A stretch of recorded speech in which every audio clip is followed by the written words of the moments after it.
Happy Sunday. I hope the day was restful and or productive for y'all. Um, there is a very good chance that I might have fallen asleep a little late last night and then only got. I would have liked to have gotten up earlier, but I couldn't quite swing it. But you know what? Sometimes on Sundays you just don't do shit. You know, it just happens. Just relax and you don't do a lot.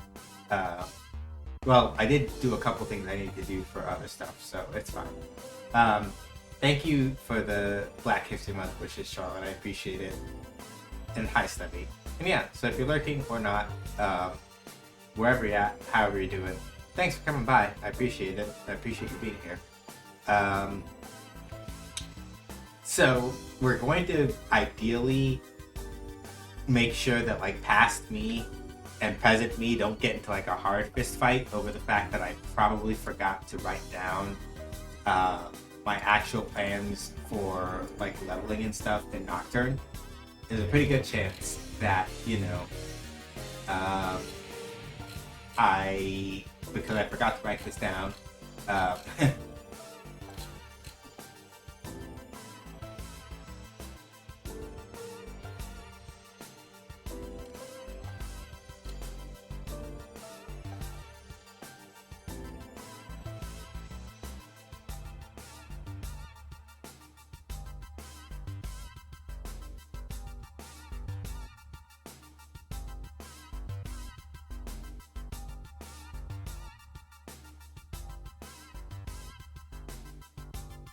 Oh, I forgot to turn off that one. Let me go handle that. Knew I forgot something. I'm pretty sure I've got everything under control. I got everything down. What did I forget? Of course it was 9 o'clock. It's always 9. I always forget. I always forget to fix my timers on Nightbot. All the time. Never fails. Anyway, that's taken care of. So yeah, last time on SMT Nocturne, we cleared the diet building.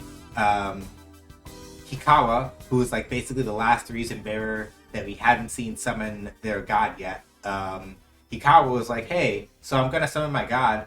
Also, I'm gonna use Yuko as a sacrifice. Your teacher, who has been on the whole thing about like the way that this world went, the way that this world is the power of creation. Hikawa's not allowed to have that. There must be a better way." Yeah, he sacrificed her for power. So basically, at this point, oh my bad, I got confused for half a second because I opened up my Steam page and it started playing music, and I was like, "Where's that coming from?" And then I was like, "Oh, that's a thing for a game that I was planning on buying," and I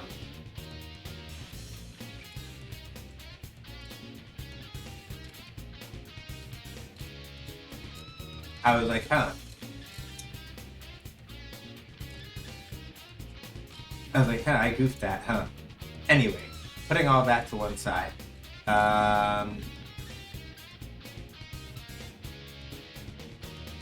Yeah, so basically, we're not at like hard end game for Nocturne yet.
download finished that I was hoping for, and I got distracted for a minute.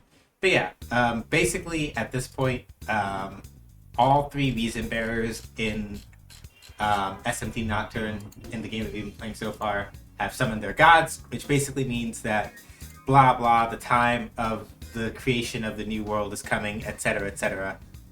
And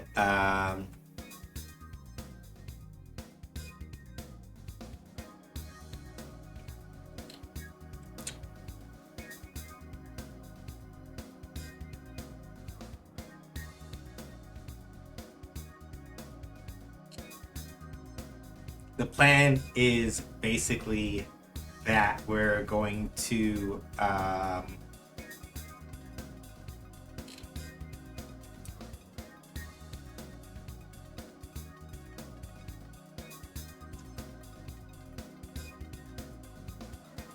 yeah, one of the things that we're basically going to sit down and get down to the business of is I got to look over my skills again. I don't think I can do any super interesting fusions at the moment, probably because I haven't been doing enough of them. But I got to replan out some of my skill progression and figure out a couple other things going from there. But you know.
So let's get it started. The general plan is mostly that, yeah, I'm gonna re-look at where a lot of like my skill layout stuff is as far as Nocturne is concerned, and then from there,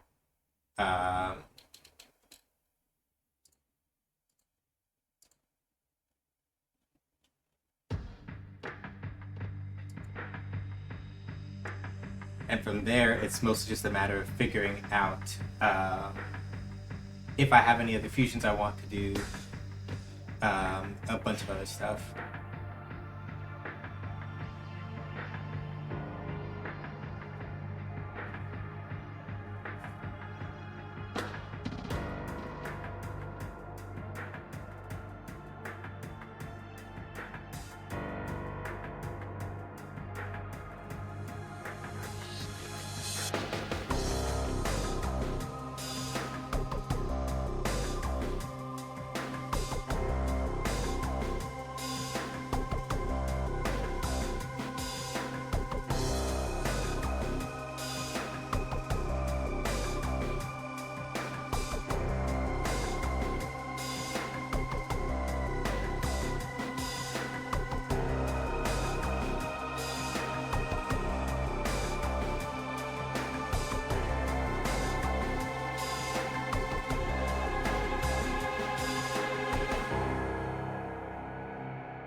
And so the thing that I've always found interesting about Nocturne as we're playing it is that, and this is like me sort of more personally, right? How I kind of feel about this whole thing is that Nocturne, very interestingly, right, by a lot of metrics, Nocturne is not a game that is exceptionally complex, right?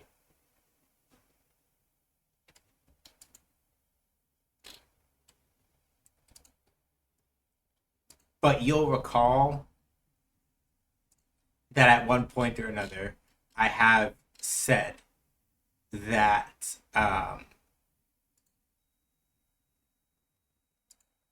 one of the things that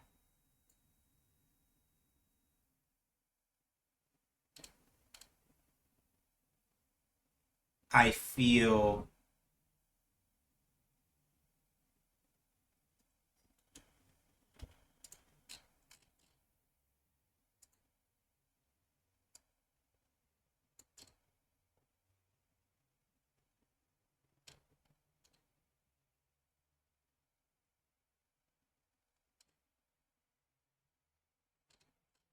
what's the word I'm looking for here? One of the things that I feel is important to actually sort of think about when you look at a game, right? Because people have a habit, I think, especially given the way that games kind of like are now, so to speak, right? I feel like people have a habit of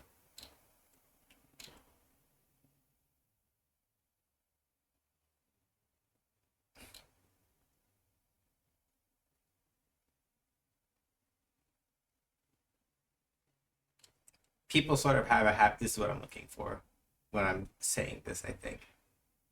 People have a habit of assuming that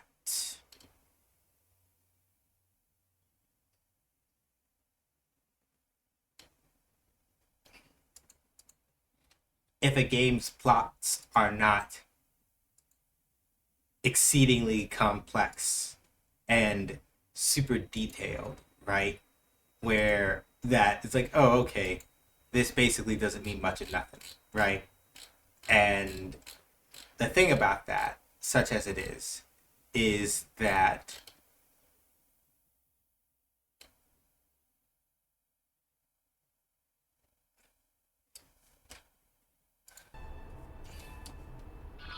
let me see something here. Magatama. Okay, so we skipped Deadly Fury on purpose, I think. Or we haven't gotten it yet, rather, because Charisma's here. And then Deadly Fury. And I think that's the skill I wanted next. Because I remember trying to plan out something so that by like level 60, basically I was planning out something so that I catch one skill with like a one level offset, I think. So let me see here, 69.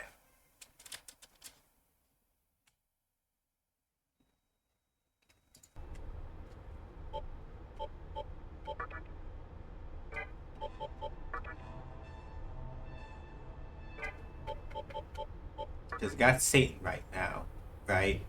And I think the plan was to replace Zero Speed with Deadly Fury. So let me take a look at the skill comparisons again so I can remember. Because I should have written this down when I was planning this out last time and I wasn't thinking about it. So let's see here.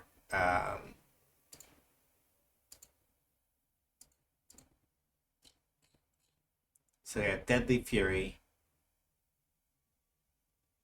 right, versus Zero Speed. Yeah. So we're gonna take Zero Speed and replace it with Deadly Fury. That's the plan. Because while Zero Speed has a chance of doing bind, Deadly Fury has a higher crit rate and does more damage for less of an HP cost. So that's the plan. Um, so we're gonna keep Satan on until we get Deadly Fury to replace that, and then from there, I think what are we trying to plan for here? That's the part I'm trying to figure out now. Because Sophia, not really. Spiral Viper, I should take a look and see what that does, and see how that stacks up by comparison.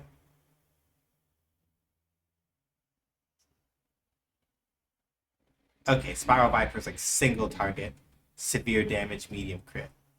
Versus, I know that right now I think I have like what? Iron Claw? Yeah. So let me take a look and compare that. Iron Claw.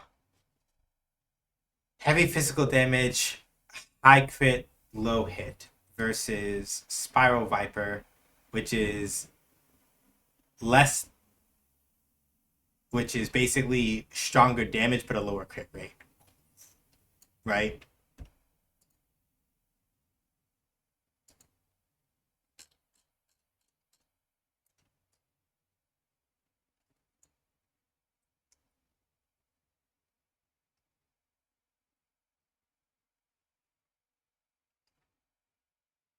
Yeah.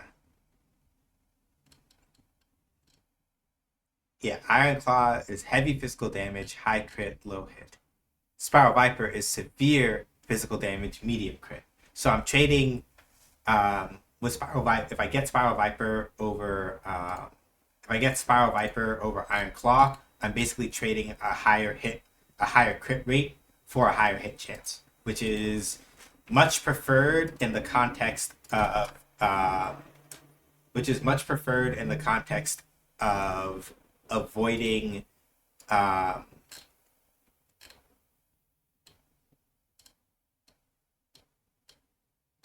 and Spiral Viper does like slightly more requires slightly more HP to use, but like it all evens out sorta, right? So right, thing I was saying about plots with Nocturne. Sorry, I got distracted for a second. Um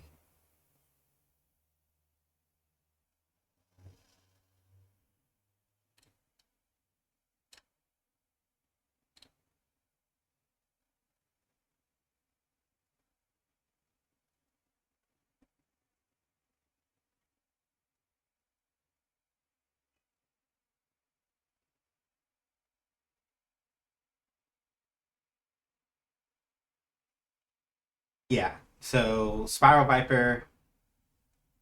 Viper to replace Iron Claw. Higher consistent base is preferable over inconsistently harder hitting attacks. Yeah, pretty much.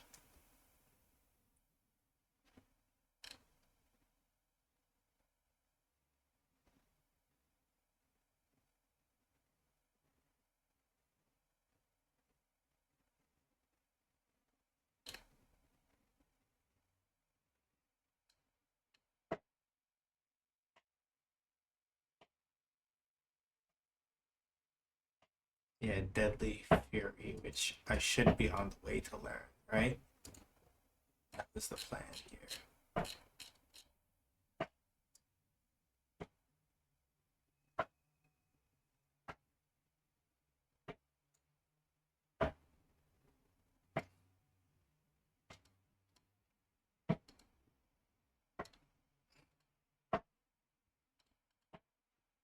Yeah, Deadly Fury, I should be able to pick up relatively soon from uh, from Satan. I basically just have to skip past Charisma, and then Deadly Fury is like right after that, basically. Um,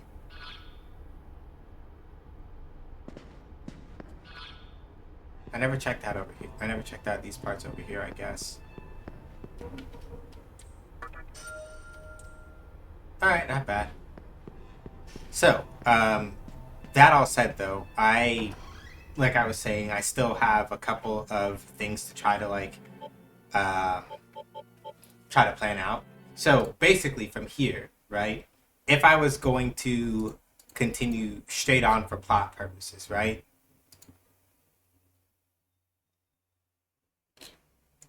I would go.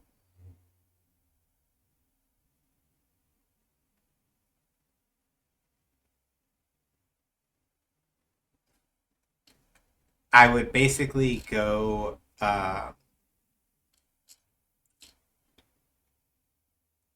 back over to the Amala Temple, right? And that would be where plot kind of progresses. However, comma, we still have a couple of cleanup things to do. I have another Magatama or two that I can pick up. Um, and there is one that I do, in fact, want to pick up in order to be able to get some other stuff done. So,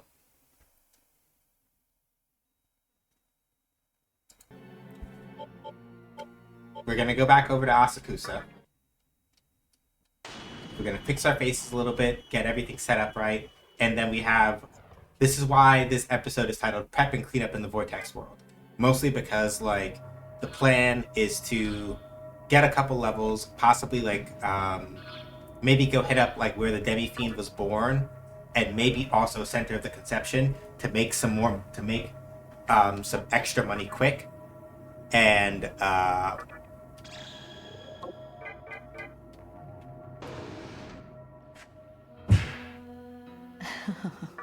use that to, like, help fund the other Magatama that I need to pick up and things like that.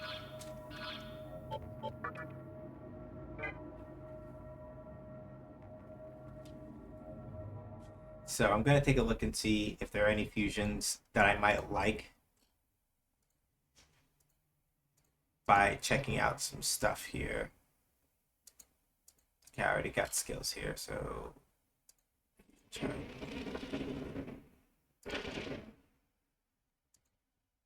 okay, let's see here. List. I'm just gonna grab one at random, and we're gonna do Deck Arabia fusions.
Okay, because we also have a couple of demons that we're carrying around that can also evolve. That I should make a point of making sure actually get their evolution time. Specifically, for example, Sparna does actually have an evolution, and I think Sparna is probably due to evolve soon. Yeah, Sparna has an evolution, and assuming that I can like knock out um, Sparna's other two levels, we should be able to get Sparna's evolution pretty soon.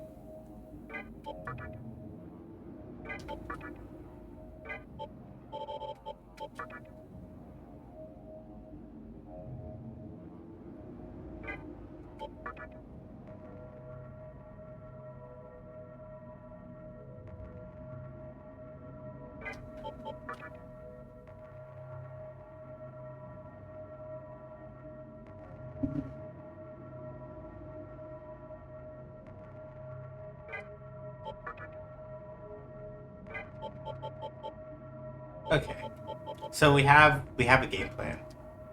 We have a game plan. So the first thing I'm gonna do is gonna head over to the spot for our first set of cleanup, um, and get things going. So we're not doing anything with like the tower. We're not doing anything with the final dungeon today. I want to like sit down, do some prep time, make sure that we get some stuff going.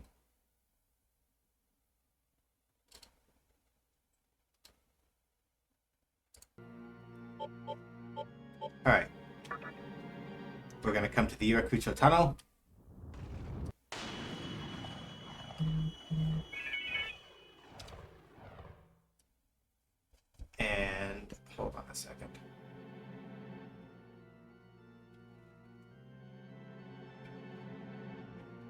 Okay, it's just my imagination.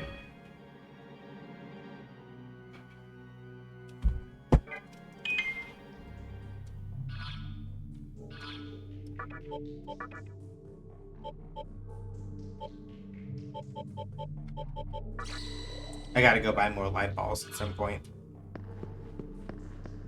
So we're only gonna get like half a cycle out of this particular light ball, but that's fine.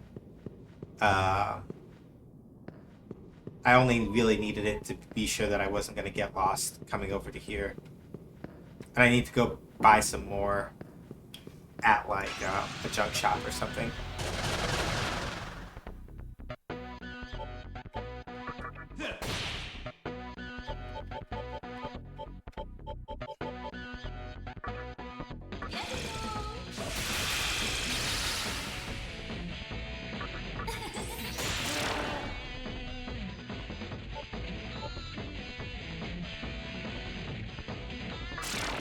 Because if that man gets hit by fire, we're not in for a good time.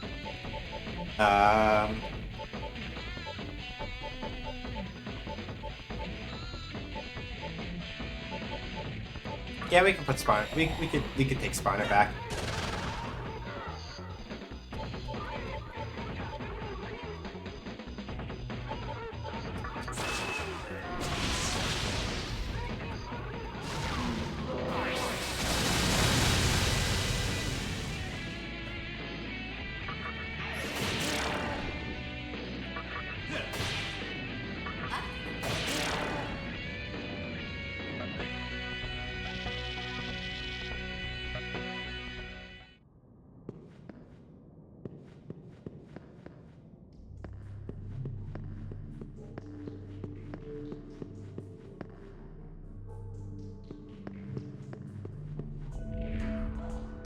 I did it! I did it! Ooh, doggy! I finally found the treasure.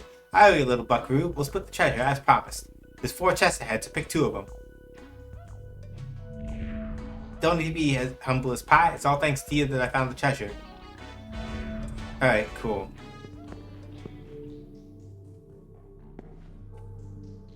So I just need to figure out which ones I need to take now.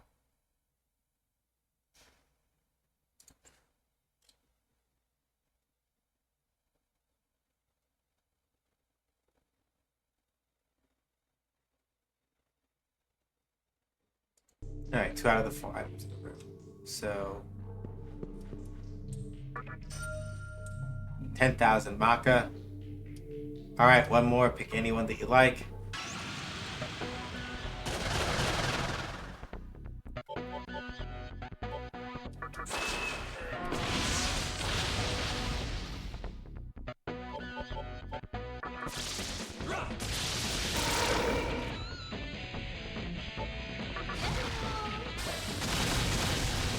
Alright, I forgot. Kaiwan resists most of this stuff. Gotta punch him.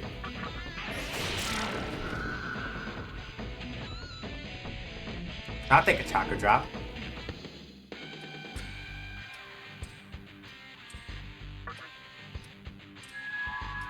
I got a sapphire. That's nice.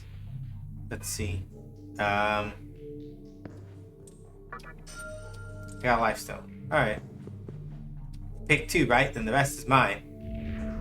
Thanks to you, my lifelong dream's been fulfilled. You're more useful than a terrier in a backyard full of prairie dogs. Here's a little something for you. It's in one of my chests, but I don't reckon I need it. Might be able to find a use for it. Cool. Your demon kicked the bucket. Sorry about that, partner.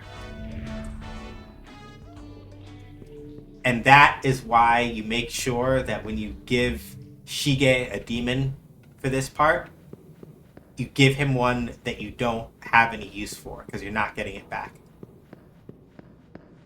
As Sin noted last time, maybe I made a joke about it and I don't remember, but yeah, Shige said, can I have? Not can I borrow, can I have? So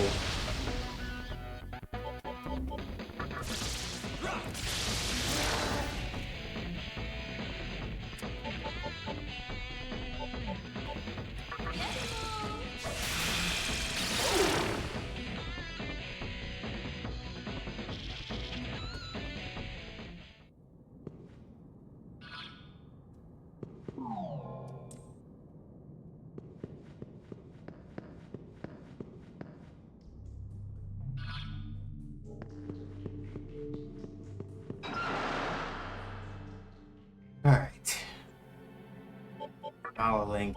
We're gonna head over to Asakusa again. I'm gonna get some float stones, some lift stones, and then we're gonna figure out, because with the Keymon stone, I have what I need for the next part of the thing that I need to do, but Welcome to the Cathedral of... But it's always good to have float stones and like float balls and light balls on hand. Oh? That okay with you? Oh? That okay with you? Heyo! A present for you. Got it. And this is why, what's it called? Especially when it comes to using like float balls and light balls, you want to make sure that you use them when it's a new Kagutsuchi, because that keeps you from running into issues where you're using them and then they don't last that long.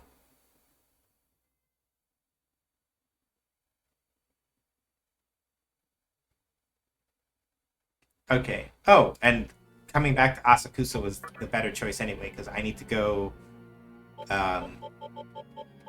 That's why I need to go for this next part anyway. So, for the next part of this now, we're heading towards the northwest part of Asakusa. So,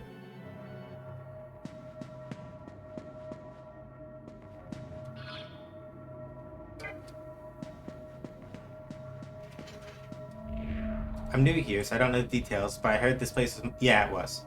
Basically, the short answer for people who may not remember, what happened was Chiaki got her reason, came through here, and basically like slaughtered the mannequins. Then went into their holy land of Minafushiro, and yeah, it wasn't a good time. This is the simplest way to put it.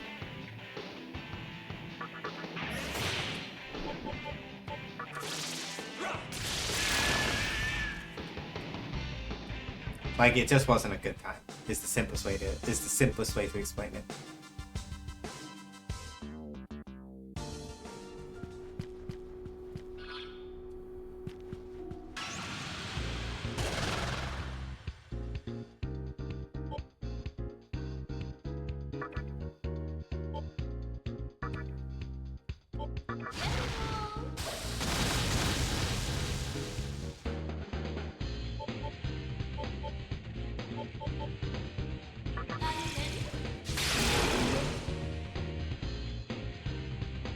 You can't, if you try to punch a Shiki Oji in the face, what basically happens is you get clowned for it. It's not a good time.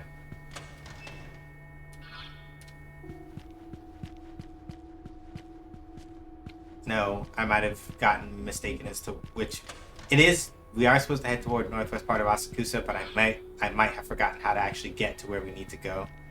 Because this might have been where Sakahagi was doing Sakahagi things until we punched him in the face.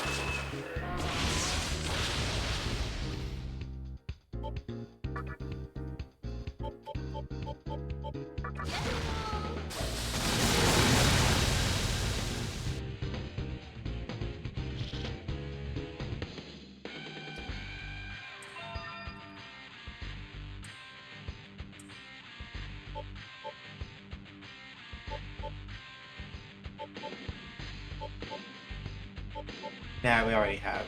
It's...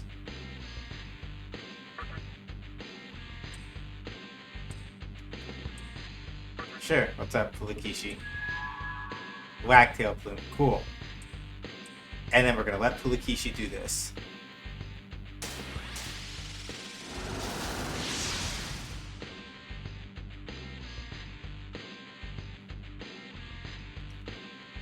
I'm Ganesha of the War Guide clan. I place my life in your hands. Alright. Nice.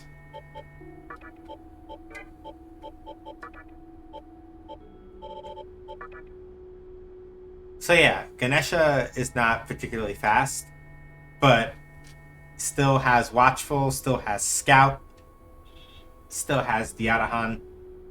Force Boost Mazandine is basically like a, hey, I need an extreme force multiplier right now, which is nice. Let's see what else Ganesha learns.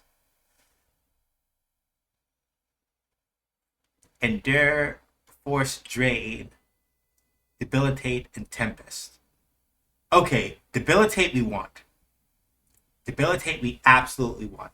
So this is actually very good. This is very good, actually. Because Ganesha learns Debilitate at level 61. And the reason why we want Debilitate is because, basically speaking, it stacks. It's, I believe, one debuff each of attack, defense, and agility when used. And that is very useful. It saves us from having to do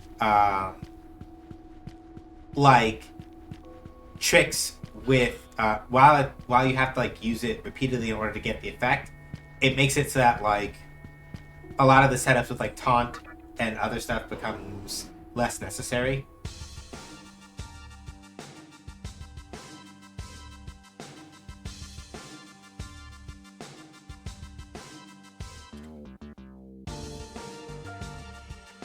Okay, I just gotta figure out how we get to, because this thing said, because I don't think we can go back. I don't think we can try to go backwards through Yogi Park to get to where we need to go, and that might also be faster. But I'm not 100% sure, because what I'm being told by the guide that I'm looking at is basically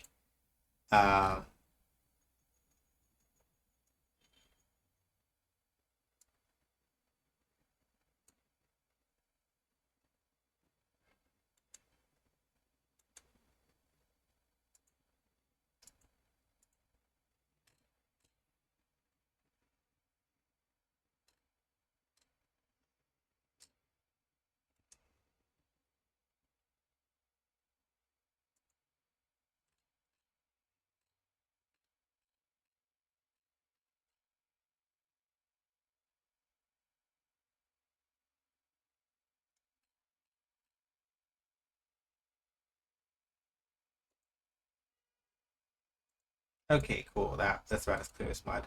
Okay, so we don't need Tower of Kakushi. We don't need that yet.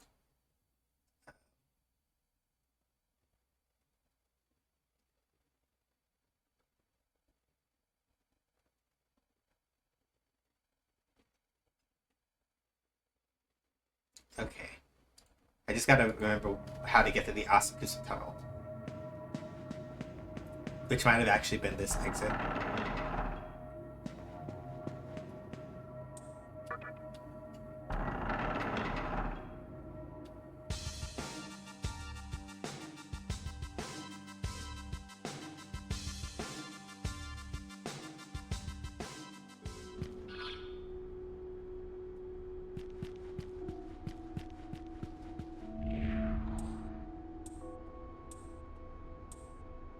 Yeah, the time is nearing. Yep.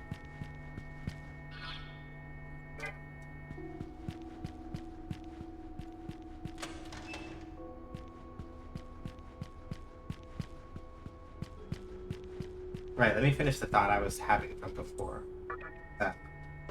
So the thing I was trying to sort of reason my way through earlier, in between distracting myself a bunch of times with the things I was trying to think about.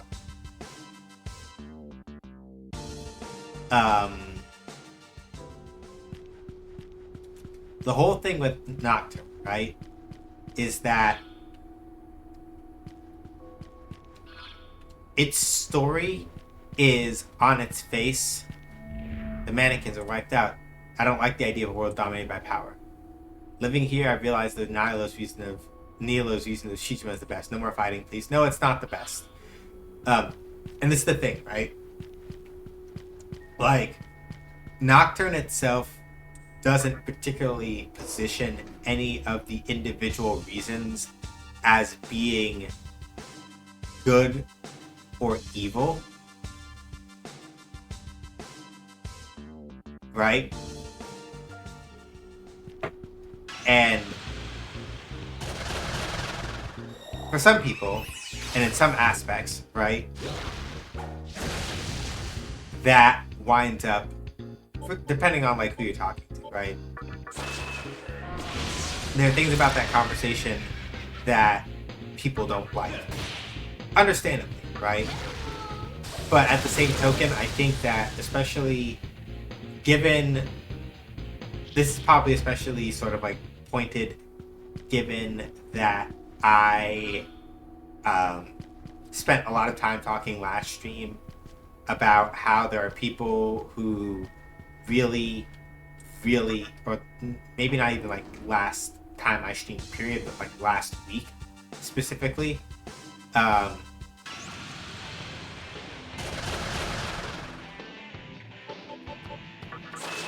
where there are a lot of people who really don't have any solid understanding of, for example,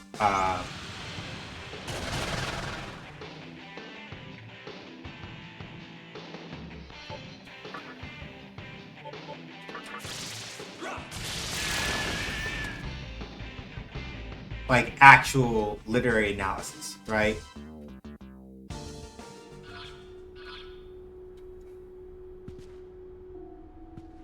Didn't I might have just come from, yeah, I just came from here.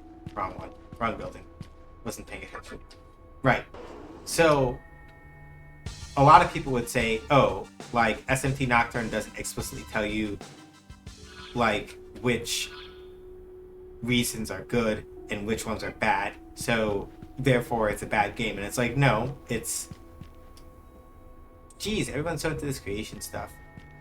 Like Nocturne is more or less asking you to decide what you think is right, but not in that weird alright,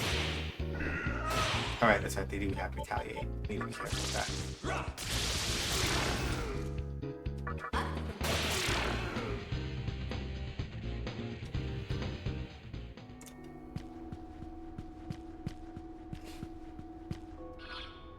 Yeah, this is what I was gonna say.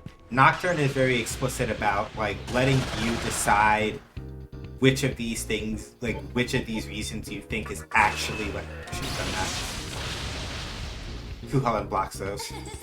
And I fucked up that I was thinking about that. Alright.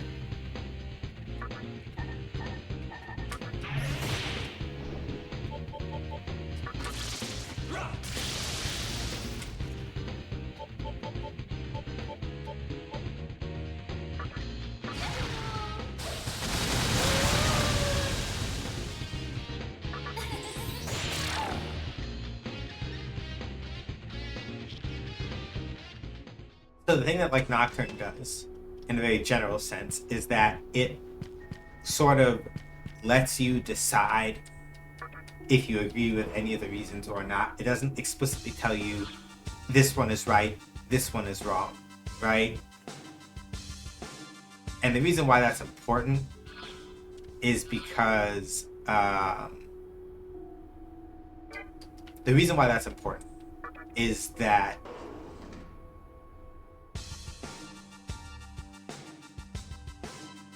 how do I put it?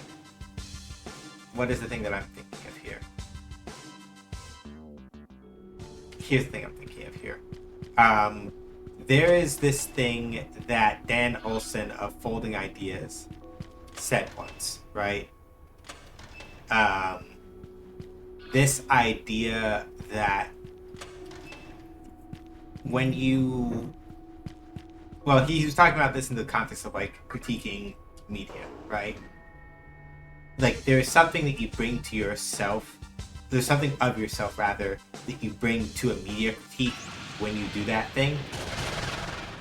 Hey Shiny, Nocturne is going good. I'm a little lost only in the context of I know a place I'm supposed to be going to for like non-plot things right now that I want to go to, but I can't quite remember how to get there. So we're wandering a little bit while I'm talking like some philosophical things about like Nocturne and the way that like it frames certain things.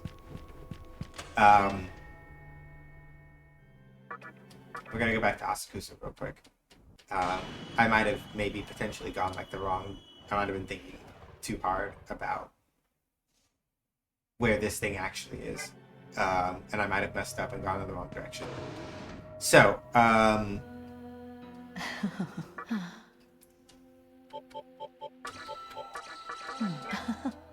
right. The thing I was saying from like a philosophical perspective about Nocturne and the whole thing about like how it doesn't tell you which reason is good or which reason is bad, and it sort of lets you judge them or whatever, right? The Dan Olson folding ideas connection that I was making. The whole thing about Dan Olson and folding ideas, right? He was saying this about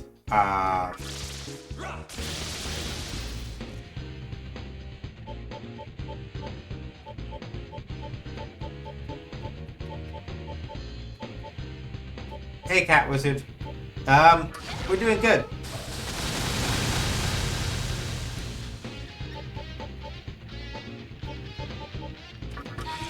Oh no.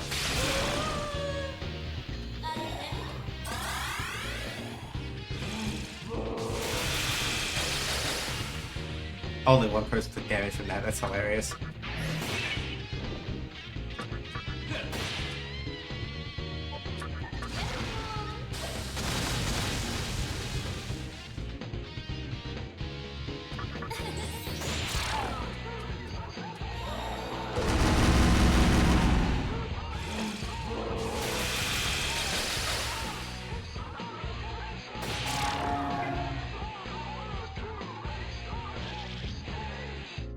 But, right, the folding ideas connection that I was trying to make. The whole thing about what Dan Olson had to say in this particular circumstance was that, right, when you do media critique of something, right, you leave part of yourself on the table when you do that, right? But how are you doing, Cat Wizard? Hopefully well. Good to see you as always.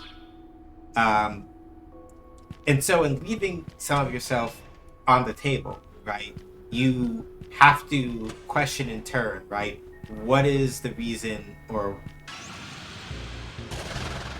when you leave yourself on the table in that particular sense, right, and you're sort of like left to question, right, if this is how I feel about this thing, what does this say about doing good? I see his blinky hours. I think it got chilly up there too. Yeah, not as bad as it was at like the start of January, but just enough that like I could use a little. It's not like super cold, but just enough that I'm like I could stand to have a little here. But yeah, here's where we wanted to go. I was just misremembering how to get to the part that we wanted to get to.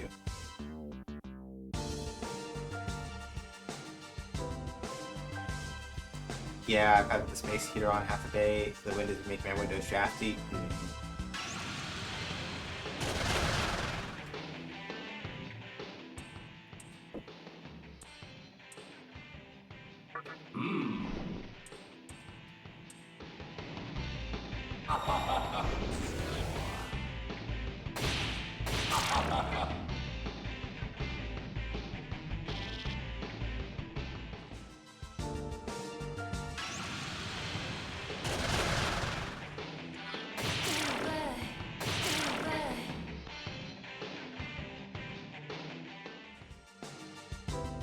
You know what? I was struck by a premonition that I should save my game. So before we go do this thing, I'm gonna go double back just a little bit and go save at that terminal that we passed. And I should have done that beforehand, but now I just really have the premonition that I should do that right now. It could be paranoia, but it never hurts.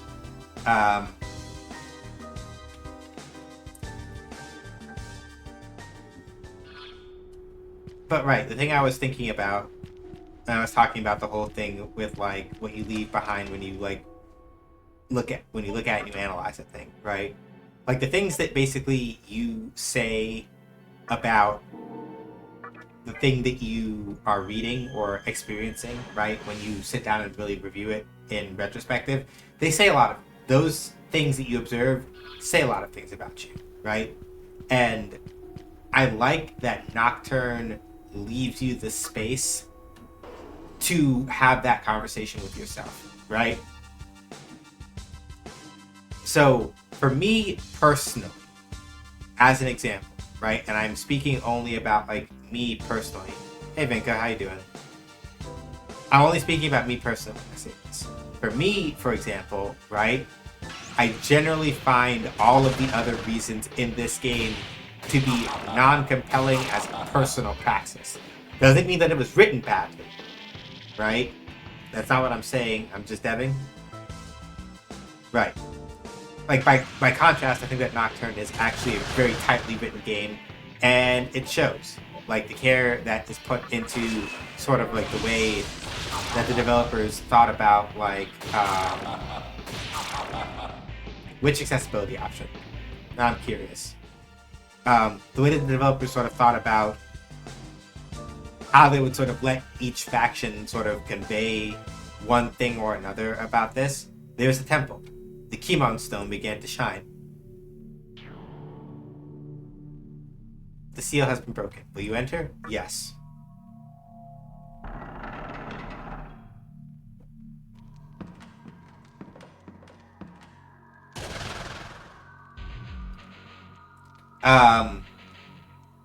So it is you, Naoki, who has broken my seal.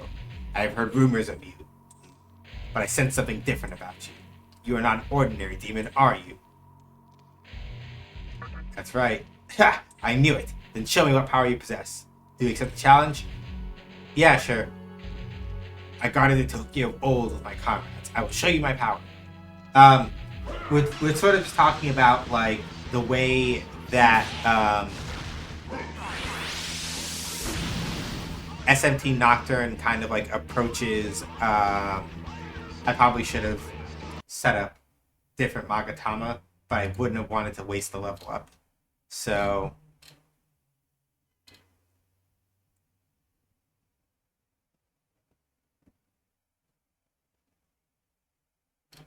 okay, I see.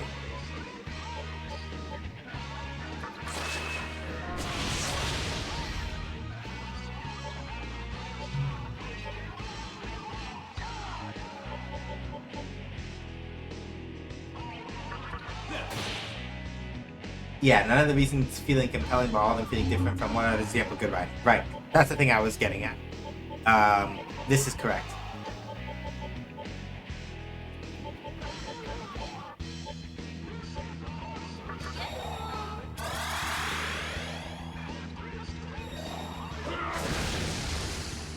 Yeah, we should do something about that. So we're gonna do fog breath first.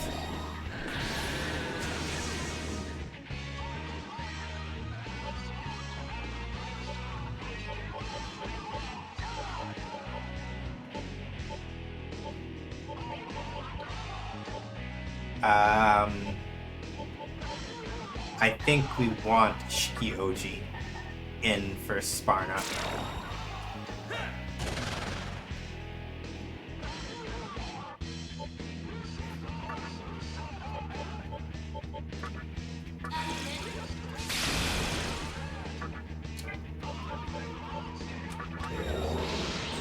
And this is why. So we can like do this stuff basically. Let's see, who else do we want to summon? Because Ganesha, Cerberus, Sparna, Dekarabia, Queen Mob, Kushinada, Ose. Ose has Warcry, so you can use Warcry to help soften him up a little bit.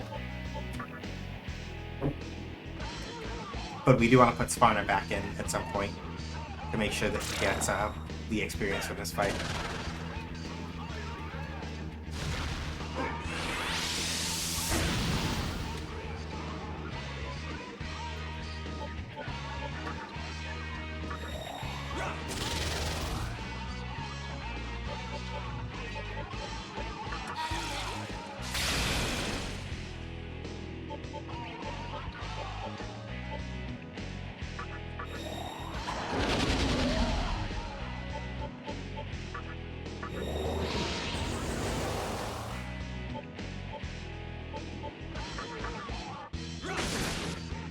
Ooh, sick. Die by my spear. Okay, focus, and then hustle hapa. Yep, but that's why we have Shiki Oji here, so that we can like avoid the worst of it. Let's see here.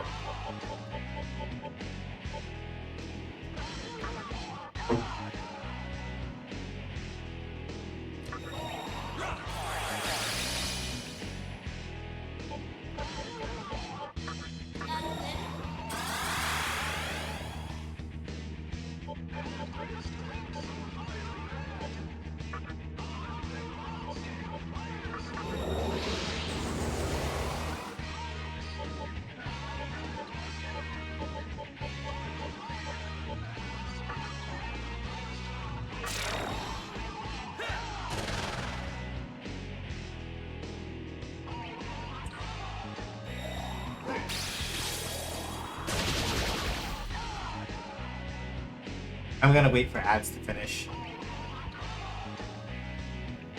Because if ads are up, I gotta wait for ads to finish. So I'm gonna wait for ads to finish, and then we'll catch back up with people afterward. Because I don't want to like lose the thing.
Okay, cool.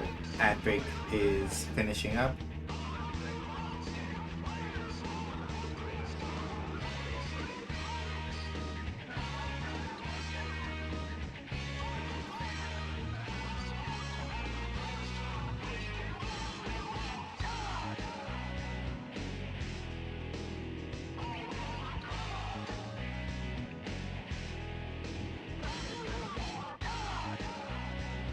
Okay, right. So to answer Fink's question again, the thing that we were talking about before is like, in case I didn't answer it the first time, we're talking about sort of like the pertinence of so we have Sparna back in. Who else would be useful to pull up into here? Actually, Quetzalcoatl would be great. Because I forgot that Quetzalcoatl has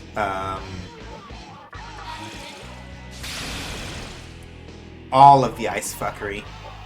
I forgot about that.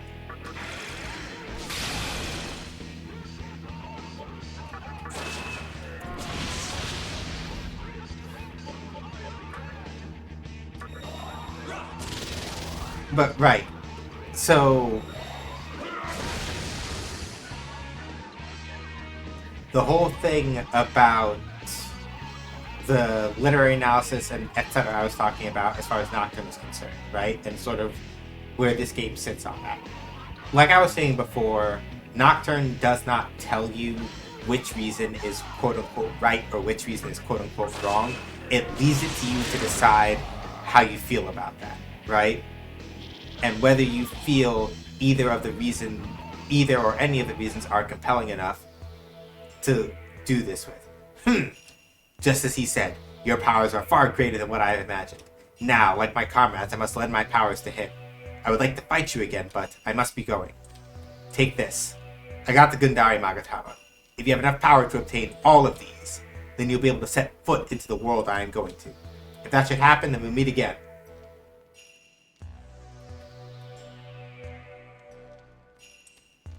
So, yeah. Basically, our objective from here is to get all of the Magatama that remain in the game. And then we're going to go from there. That's the plan. But yeah, the whole thing about Nocturne not explicitly telling you which reasons are good or bad and allowing you to decide that for yourself, right? People might look at Nocturne's story overall and say it's really simplistic in the sense that it's like, oh yeah, like the main character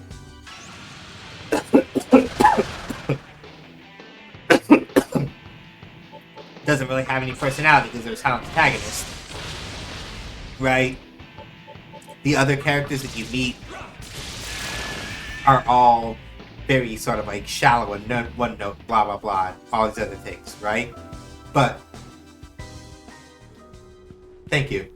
I feel like the thing with Nocturne in particular, though, is that because it is very make up your own mind about this sort of a deal, right? To go back to the thing Stubby was saying earlier, because I was talking about this, right? For me personally, right? None of the reasons are compelling in the sense that I would take them up as a personal ethos. That's the thing I was saying right before ad break, right? Where I was like, I personally would have no reason to take up any of the any of the reasons that are presented in this game as like personal ethos, right?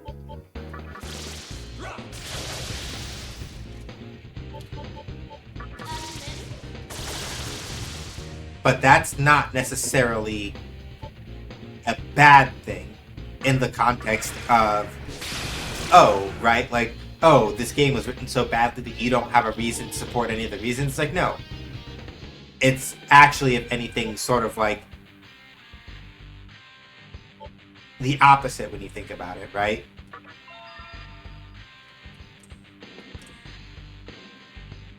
Don't really need charisma.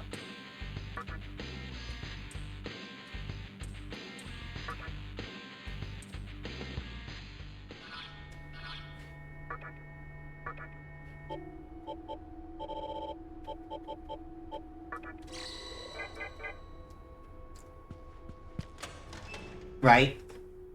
Just because I don't find any of the reasons compelling as personal ethos does not mean that the game is badly written, right? To Stubby's point, right?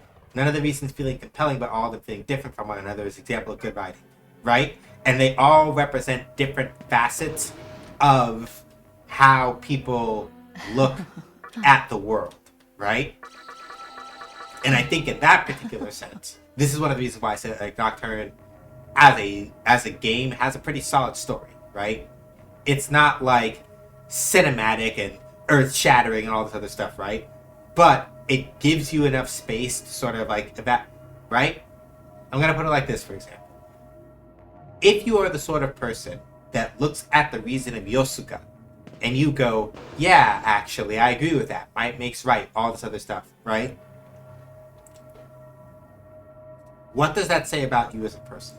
And I'm not saying that necessarily as like a hard judgment thing necessarily, on the face of it, because it's not just about that, but also how you process it, right? If you're the kind of person, I'll put it like this, right? If you are the kind of person who, if I talk to you about SFT Nocturne, and you tell me uncritically, like, no, Yosuga is the best reason, and I'm not like, I uncritically believe it's the best reason, because yeah, might makes right. If people don't have the strength to like push on, then yeah, it's unfortunate, but that's the way it is. Like, they get crushed under the feet of the world, right? If you say that to me without any kind of like critical analysis, though, of who Chiaki is as a person, why it is that she believes that, right? That's a very different conversation from me sitting and going, I like the way that Yosuga as a reason is portrayed because it reflects, Chiaki's material circumstances. It's implied, though not like outright stated in the game, that I think they state a little bit of it, but not so much. Like, Chiaki is like rich and popular and a little bit bossy and all this other stuff, right? So for her, Yosuga being the reason that she comes to in the end, like where like a world where the strong and the beautiful survive, it's sort of just a very natural sort of like outgrowing of the sort of person that Chiaki is, right? Hello there. Mm-hmm. Oh? That okay with you? Hmm? Oh? And so it's one of those okay things with you? where Hmm? Oh? in sort of seeing that, right? Hmm? And in sort of like, what's the word I'm looking for? Heyo! A present? Oh! Okay, I got 10 lucky tickets. All right. Let me see something here real quick.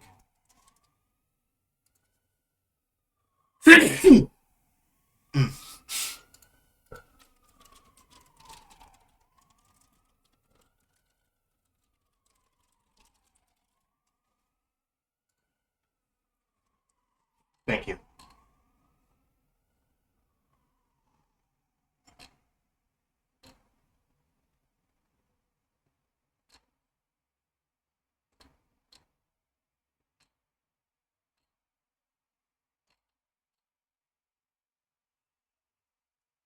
All right, let's go for Goodness. Bomb of Rising. Okay, I'll take that. Yeah, Yosuga feels very messy for me because going might makes right and social Darwinist ideals are happy to marginalize groups, but there are a lot of people who think like Jackie, right? Exactly. Right? And for her, it's a very natural outgrowth of, like I was saying before, it's a natural outgrowth of the way that she looks at the world and perceives the world, right? Because yes, I'm not saying this is like a condemnation of teenagers, right? Because teenagers are, to a certain extent, very, not all of them. I'm not trying to like be like, I'm old man on the hill, right? I'm not trying to like talk like that. But like, one of the things about young people is that it can be very difficult for them, not for all young people, but for a lot of young people, to really sort of delineate between, right, what are ways that you can protect yourself and look out for yourself versus what are ways that you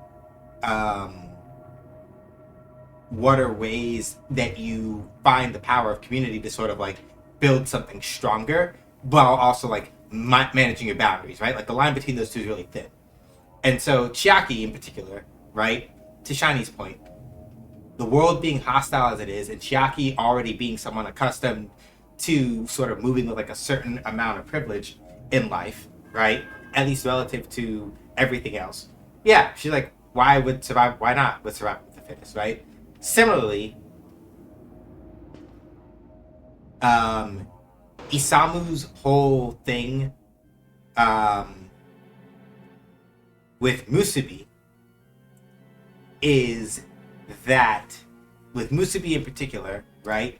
Isamu is like, no one ever came to help me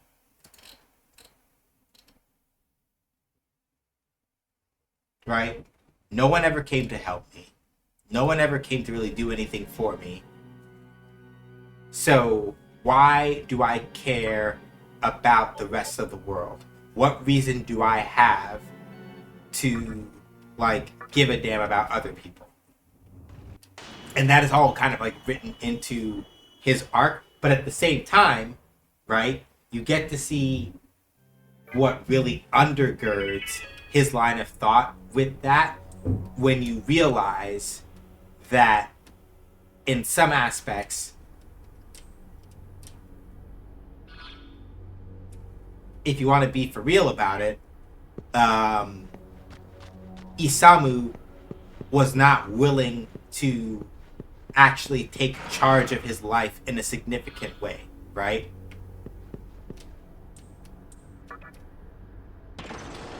And the reason why this matters, and the reason why I say it like that, and the reason why I bring it up like that, is that I'm not trying to turn this into, like, some kind of, like, I'm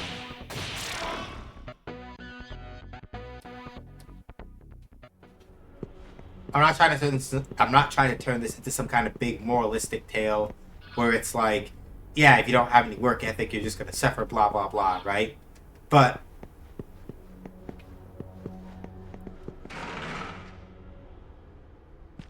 Isamu's whole thing is that he was also unwilling to, when you really and truly look at it, Isamu's main issue is that even in deriding the idea of, like, bonds and other people and all this other stuff, right? He never put forth a significant effort to really and truly try to attain things. Not even, I say on his own very loosely, because given the situation that he's in, right? Given the situation that he's in, being trapped in the vortex world as a human who cannot physically match up to demons and all this other stuff, right? There is that whole aspect to worry about, right? That is a very valid thing that is kind of, like, put in front of him as a challenge, right? But he never, in the same way that Chiaki decided that the answer to being powerless was, then I'm going to be the boot, and this is the important part, right?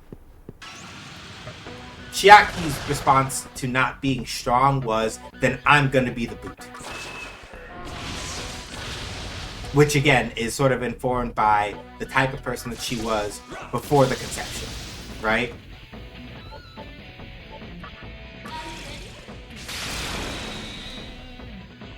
Whereas, for Isamu, he's like, well, if I'm not going to be strong enough, or if I'm not strong enough to be able to do XYZ things, then you know what? Fuck it, I don't need anybody anyway, right? There's this thing that I used to say, or that I say sometimes about people who are excessively self-deprecating about themselves, where I'm like, really the only thing that you do when you're excessively, like, down on yourself and you say that you're not smart enough to understand this or not clever enough for that, right? The way that I phrase it is that you are destroying yourself before anybody else can destroy you, so that you have a reason to, so that basically, as it is, you have a reason to, like, just disqualify yourself from whatever it is that you want to do, right?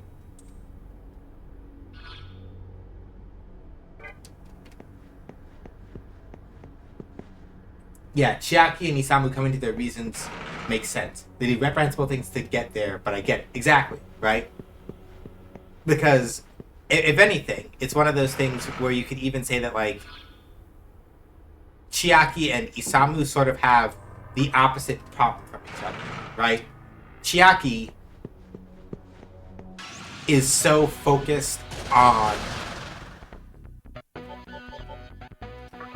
the idea that if you are weak, you have to become strong in order to survive in a world that does not care about you, even if that means that you crush and destroy anybody that gets in your way, right? There's that. versus Isamu going, well, if that's going to happen, and if that's the way that the world is, then what's the point of like actually trying to bother? Fuck it. Like, you might as well just like live on your own, separate from anybody else. Fuck everybody else. What are they gonna do for you anyway? There's not like shit all that they'll willingly do for you, and other people will let you down anyway, so why bother, right? But yeah, to Shiny's point, and this is why I'm like, Nocturne being the way that it is does a really good job of helping convey that, because Chiaki and Isamu are very straightforward characters in their presentation, you have less sort of cruft to sift through in order to get a solid understanding of the type of people that they are and why they think the way that they do, right? And Hikawa is interesting because, at least off, like, I'm doing a lot of this analysis like off the dome, so this is literally just me like yapping as I'm thinking this stuff through. But like, one of the things that is interesting about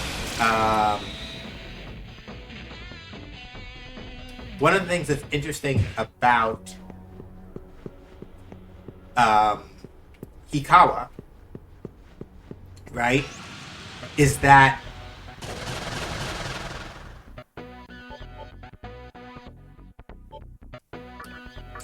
here's what I'm thinking of, basically, right? If you were to look at, if you were to sit down and like look at,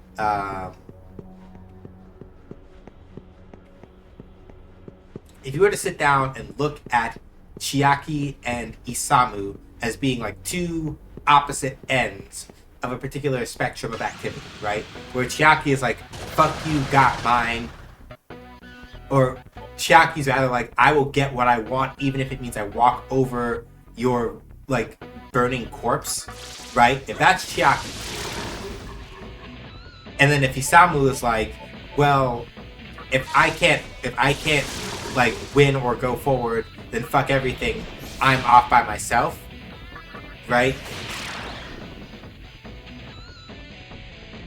It's interesting because you look at Hikawa then and go, well, Hikawa wants to bring everybody together in unity, right? Isn't that a good thing?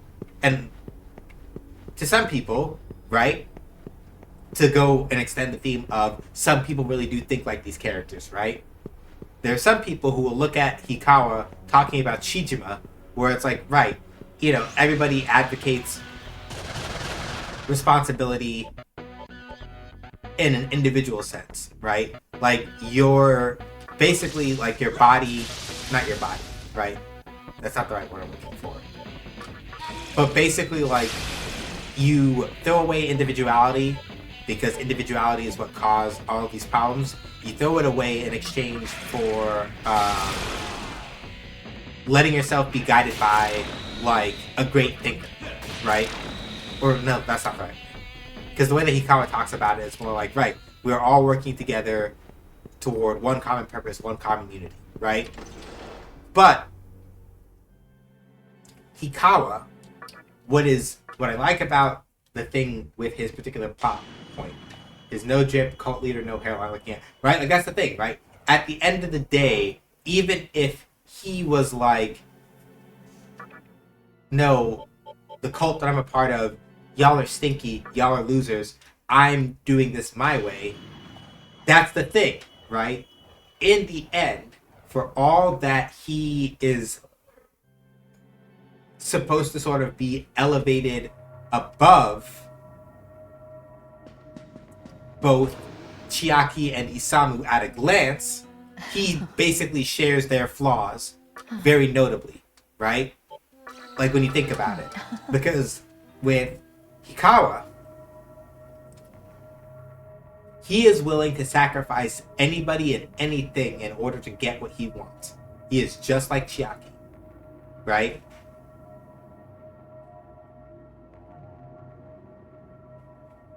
And while Isamu is like, And while, at least on the surface, it's a whole thing where Isamu is like, no, everybody should be individual, versus Hikawa going, no, everyone should work for one universal will, right? At the end of the day, when you really look at it, Hikawa's whole thing and the way that he sort of like tries to posit and position that it's like, yeah, if every human just kind of like were to sit and to work for the benefit of like one great purpose. That okay with you? Oh? That okay with you?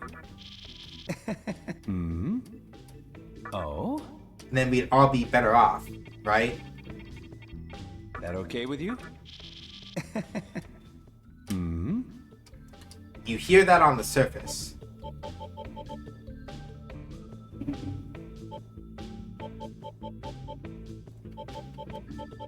Heyo! Got it. And you go, oh, that makes sense. Oh, that's pretty cool. That's etc. Right?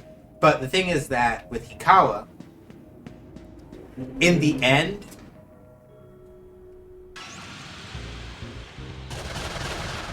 it becomes then a question of, but what will does the group have? Right? And that right there is the rub. That right there is sort of like the lie behind Shijima. Because, sure, yes, it is good to want to work towards... Right, they absorb wind. Fuck me. It is good to want to...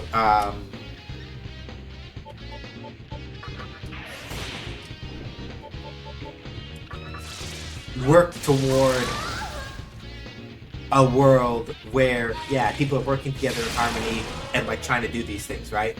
But you have to question whose harmony and to what end. And I think that's the important thing.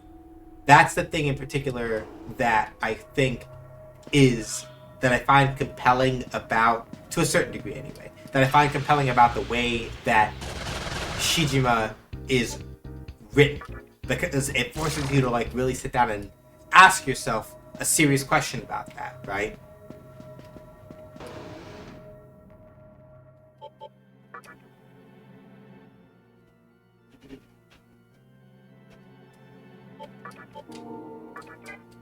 So like in my particular case, it's one of those things where upon looking at Shijima and recognizing, oh, yeah, this is basically the same sort of flaw that Isamu had, except that for Isamu, it's a whole thing where he goes like, well, fine, I don't need anybody else. Everybody can just be by themselves and have themselves a good time, right?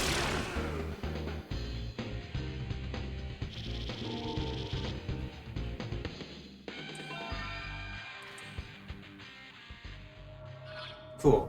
Learn Pulimpa. But Shijima posits, no, everybody should be together and work in unison for the... Right, I know I keep saying that. I'm trying to get to the main point that I was thinking of. The whole thing that I'm trying to dig at here is mostly that with Shijima, the flaw there is that you're not thinking of other people as people. And that's sort of the same mistake that Isamu is making. That's the thing I'm trying to get at, right? Where it's like, on the surface, it's like, right, but, you know, like, Hikawa's out here professing that everybody should work together to achieve this particular thing. But like I was saying, not only is it a question of, but what is the thing that you believe is worth achieving? And why is it that you feel that everybody else should give up their desires or their wants or their needs in order to serve this overarching goal, right?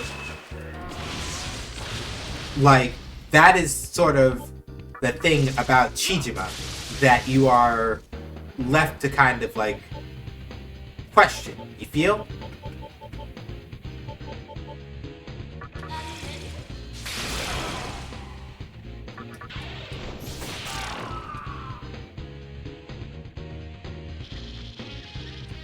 where it truly becomes a question of, right,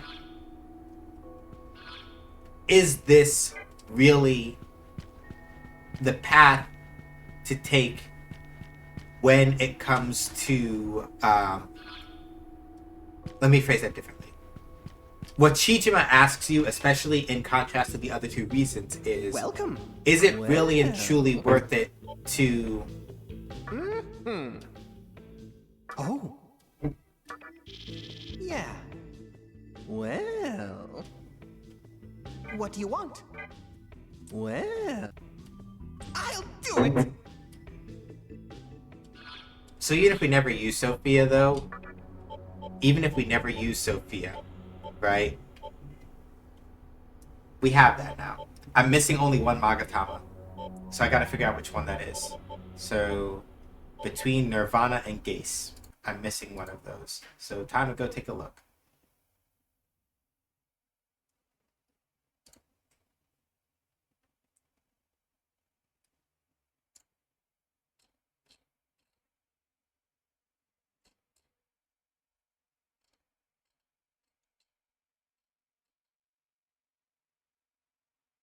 Ah.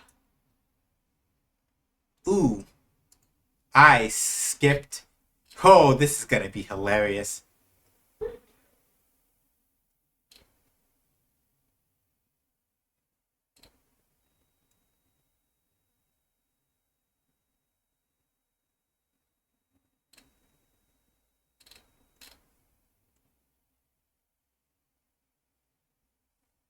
This is going to be hilarious because basically the Magatama I'm missing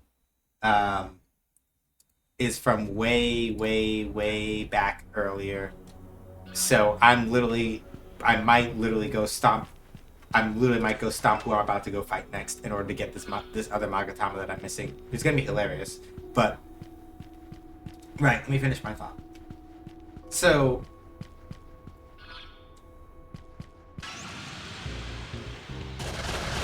But you notice how I basically was just trying to sit here and dissect that one reason for like a good 30-ish minutes, right?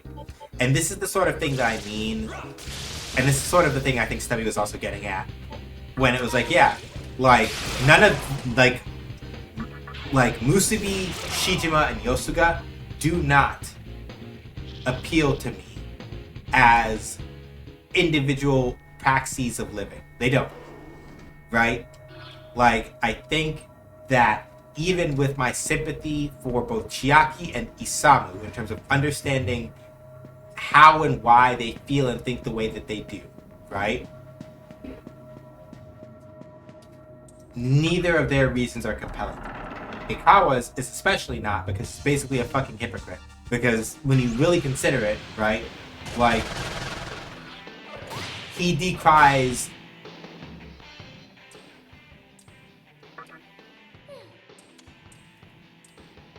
Alright, I'll take it to Cha-Cha Rock. I'm fine with that.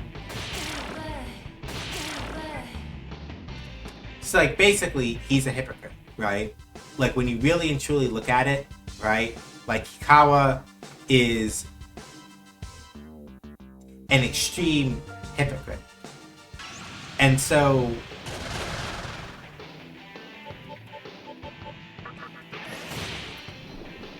if the game...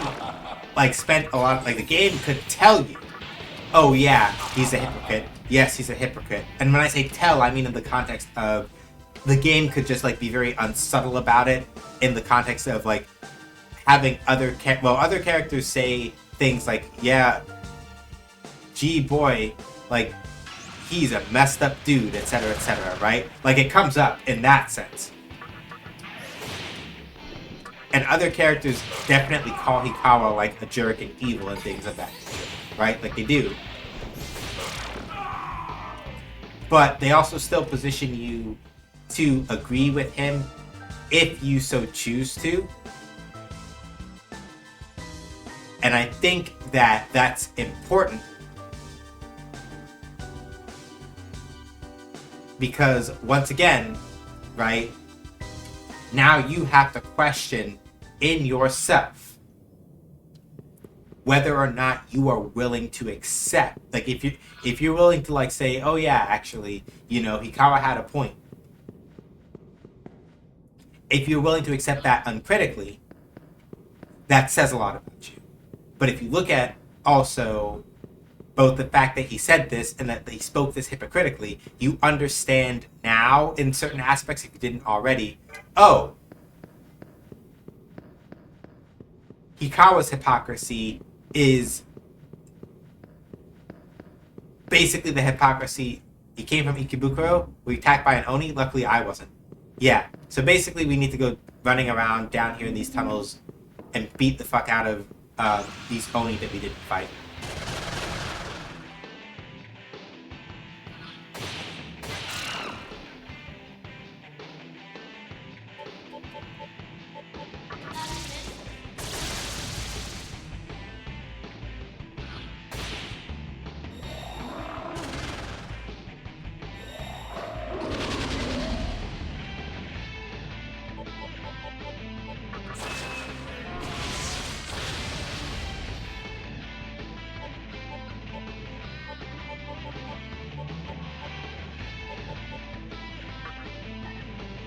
Let's get Kushina in here, because she's got fire stuff and we need that.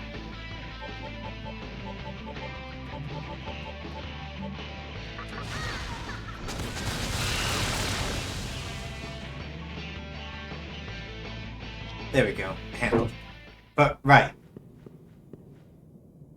The whole thing about,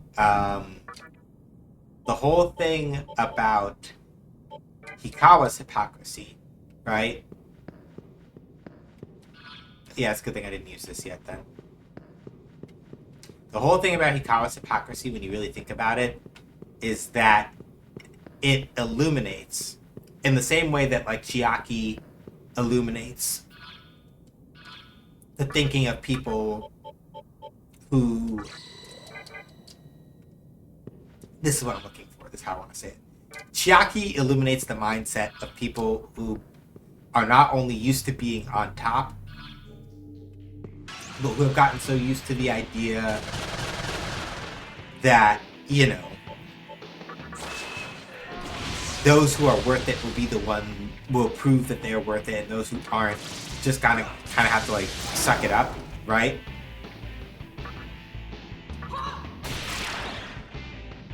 In the same way that like Chiaki provides that insight, right?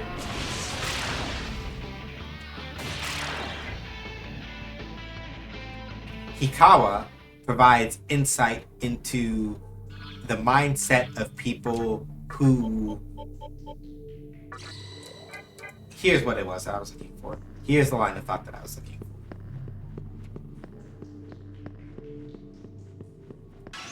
I gotta rewind this now, because I finally figured out the link that I was looking for. The thing about Hikawa and the hypocrisy and how I was trying to convey earlier that, right, he's not really any better than either Chiaki or he's not really any better than either Chiaki or Isamu. So here's the thing, right? We already talked about how basically Hikawa is just like Chiaki in the aspect that like if you're in his way, if you're in his way, like he'll fuck you over. He doesn't really care, right? Like he will makes right his way through whatever he feels like he has to, for all that he professes that, you know, for all that he professes that he wants people to like work in harmony and all of that, and like he wants to get rid of conflict and struggle, right? Here's the thing, especially when you look at it in the context of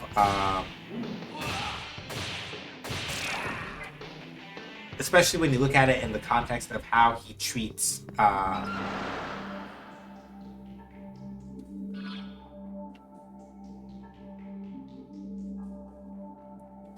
other people. Much like Isamu, he is not willing to actually sacrifice anything that matters to him. Yeehaw, I'm Fuki. You must have some time on your hands making it all the way down here. Give me some cash and I'll give you an ass kicking.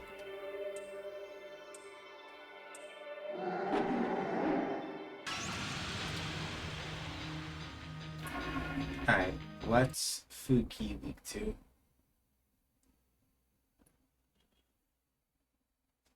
Electric. Alright.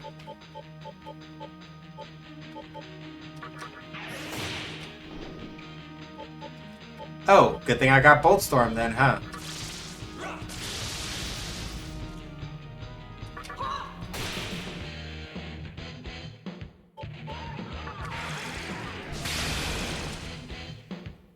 And you got frozen. Damn, that's unfortunate.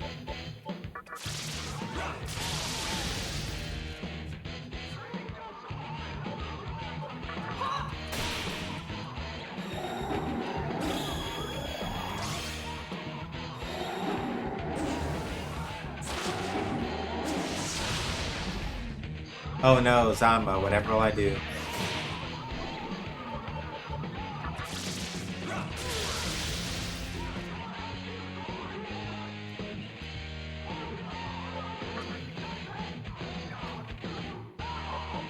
Right, that's the thing I was saying.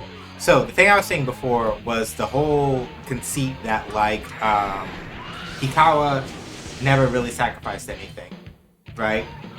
Like, he always manipulated it so that other people basically had to pay the price for the power that he was looking for or the power that he wanted. Finished the feature I worked on, need to make a lot. Congratulations!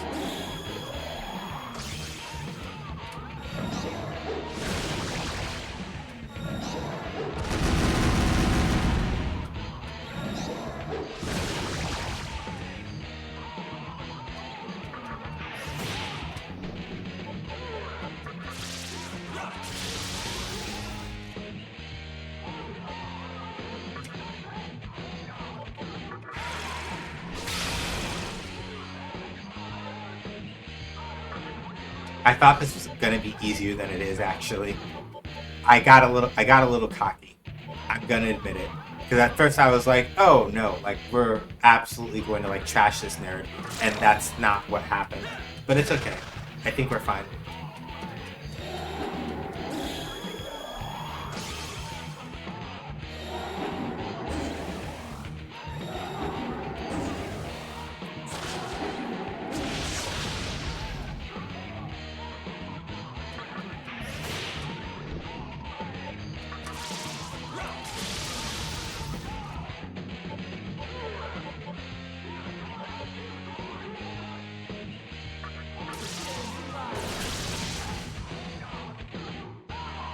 Yeah, Fuki, yes, Fuki is his name. Yes, this is true. No, I can't die. I'm too important. Nah, clowned you. Anyway, so basically, we're going to be spending most of our time in the Ikebukuro tunnel, basically just like... basically running backward and,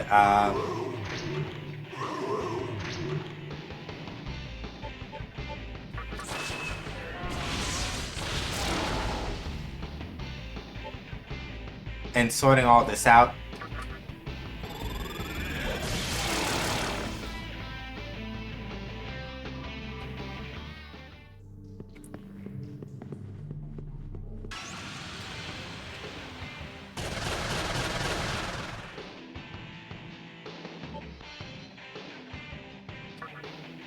You can make a looping gif of the slimes doing that. Yeah. Tempting as it is to use Zero Speed here, that's not a good idea. I shouldn't.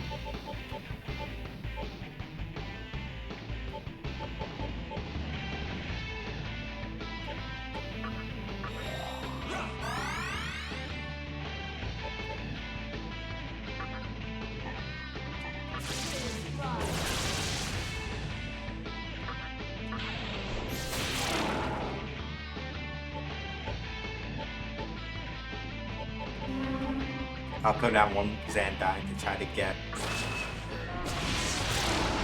There we go. And we can do a Bolt Storm. And we got a shock. Cool.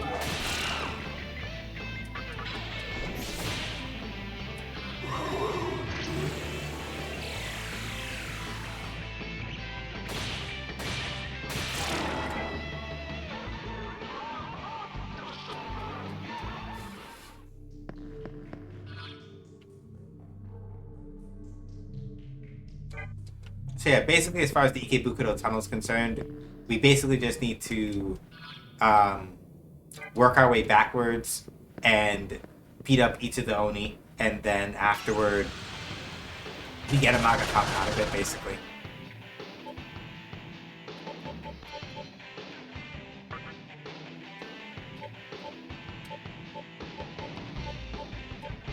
Let's put in Ganesha. Well, Sparna needs the experience, but Sparna's also, like, out of MP, so...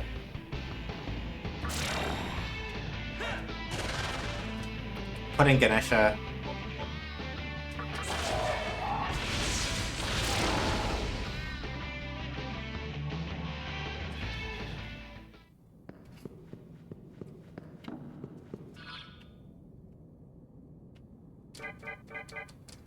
But, right, let me go back to the point that I was making before I got sidetracked again. So the whole thing about, and this is the thing that I think is important, right? It won't open from this side. Okay, we gotta go around.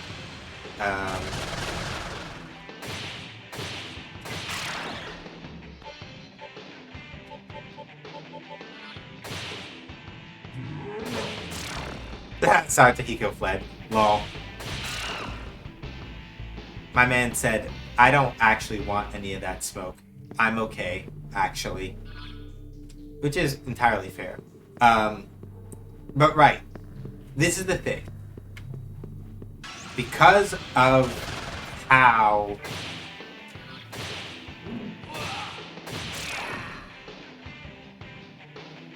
Nocturne kind of lets each of these reasons play out against each other, right? And it isn't... So this is the thing that's important, right? Individual characters have strong opinions about reasons and things like that, right? Like, that part is not in question. Like, individual characters have very strong feelings about individual reasons, right?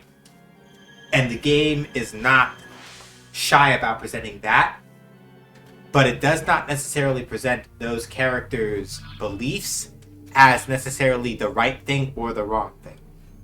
And there are a lot of people who feel that, like, oh, well, you know, if it's not explicit in the text that, like, person X is doing this terrible, horrible, wrong thing, then, like, blah, blah, this is bad writing, or etc. And it's not, really, right?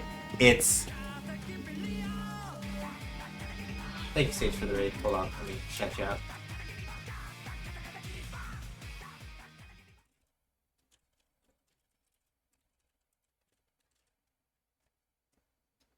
Oh, I don't even remember my own damn shout-out command.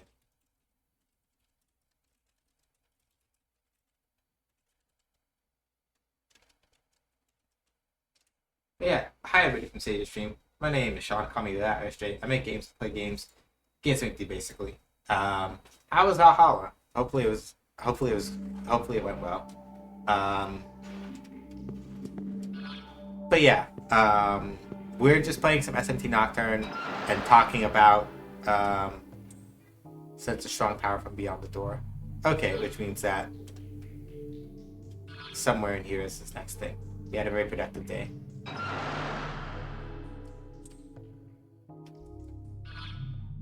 That was good. That's good, at least. Oh, I have to come back here after I've done the other 3, I think. This is like the last thing.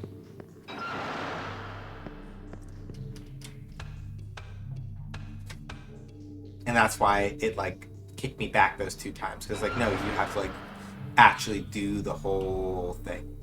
Which, fair, makes sense.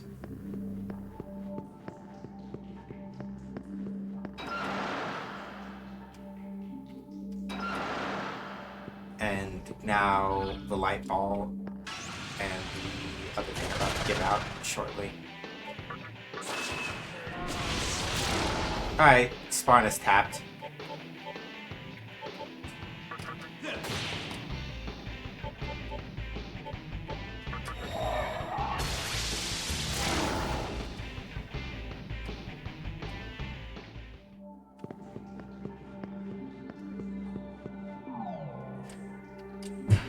Alright, and this is fine, because now that it's given out, we can now drop another float ball and another light ball, and we should be fine.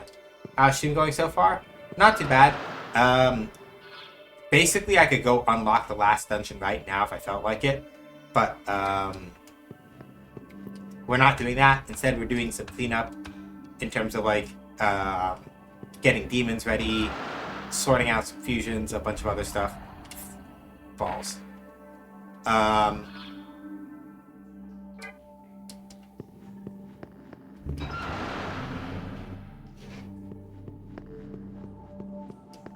yeah, stream is going well so far, though. Basically, you walked in on me talking about why... yeah, no, here we do want Parvati to come in. Not for Sparna, because Sparna's about to level up. But I think for Quetzalcoatl.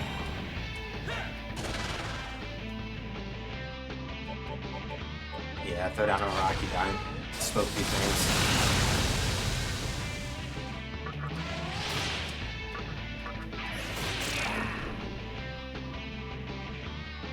Alright, that's a level up for Sparna. Okay, cool.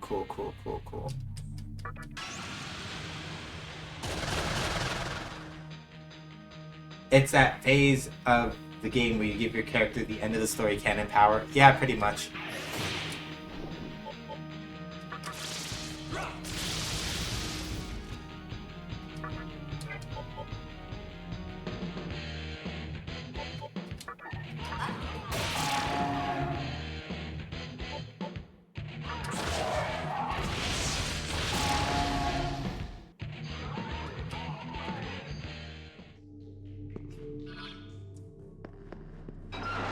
But yeah, the thing about SMP Nocturne, right, that I appreciate really when it comes down to it, to sort of finish the thought that I was beginning to get to at around the time that the raid came in.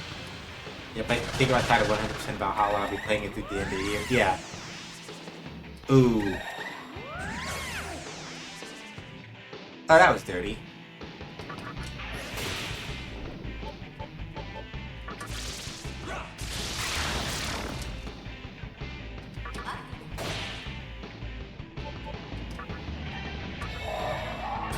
Yeah, I'll hunt for Sparna though. Alright. There we go. Handled. Alright.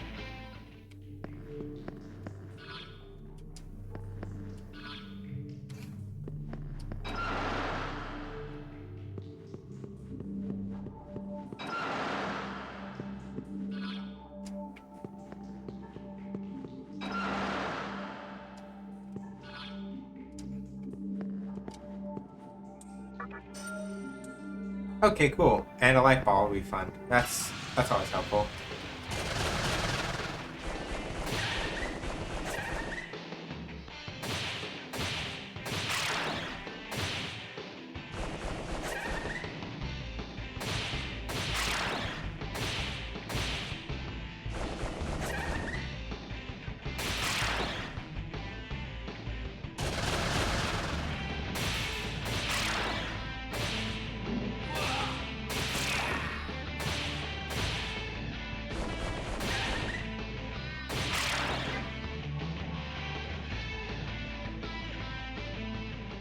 Auto battle, yeah, and where we're messing around right now is basically at a point where I don't have to like stress a lot about like, oh god, am I gonna run into something that's gonna like absolutely cream me? Because I've gone a little bit backward in terms of like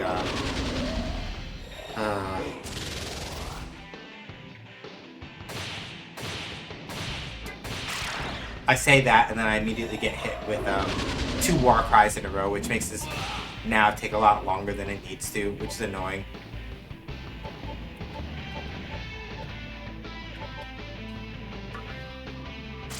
Now let's get out of here. Because Warcry lowers your attack by like 2 stages. And it's really annoying to like try to like deal with that when you've been hit by it twice. In a world where God remains silent, do you find yourself in the guidance? No. I see.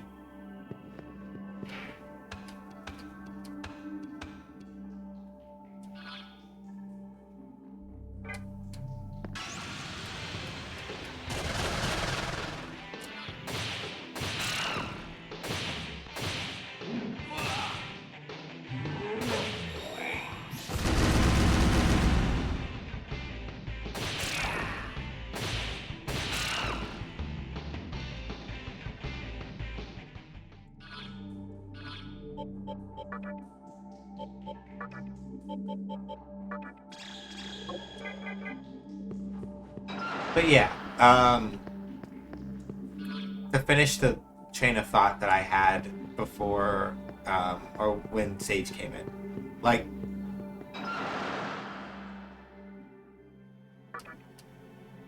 you know what? We need to look about some healing because everything hurts. So, here's what we're gonna do. Actually, we're gonna step back here, Mala Link.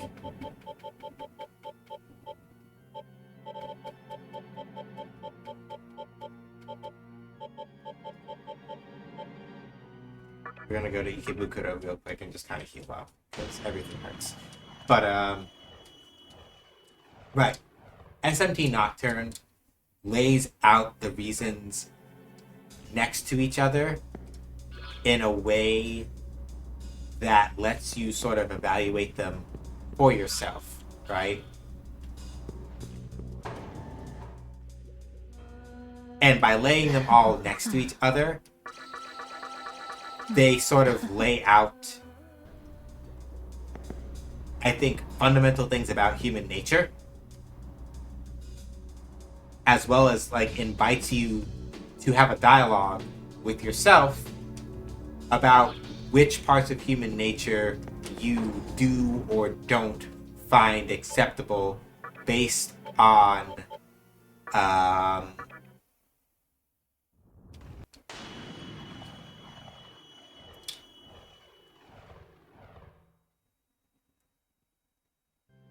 based on the type of person that you are, right?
Okay, cool.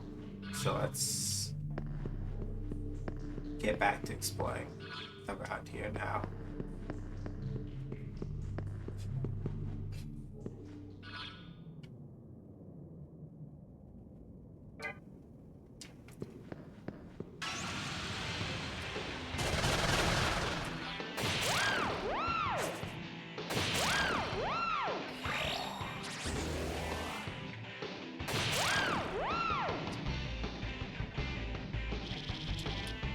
Right.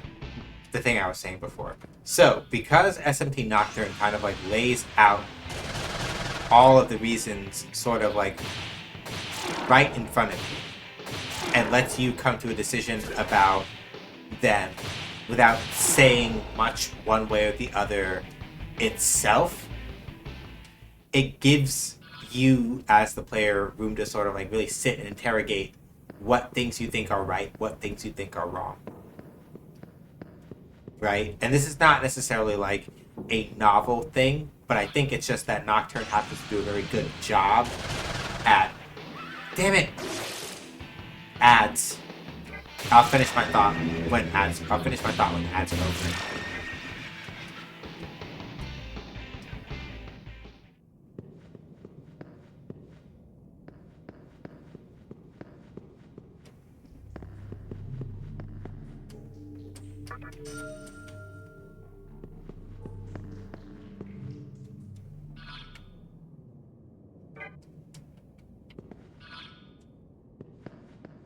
That's a good point, Steffi. When ads are done, I'm gonna bring that up. Because yes.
I should have used that much earlier than I did, but it's fine.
Okay, gonna give it a little bit more time, and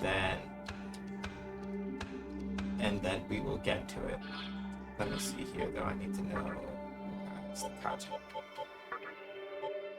Okay, so Shiki Oji has the Kaja, and I feel like okay, so Shiki Oji and Barati is there for this part. Because they're the ones that have the stuff that matters.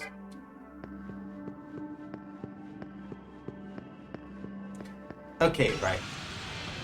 So, to Stubby's point, right? Stubby was like, if anything, it felt like the reasons were presented by their faults, which is pretty accurate, I think, and a pretty good read, right?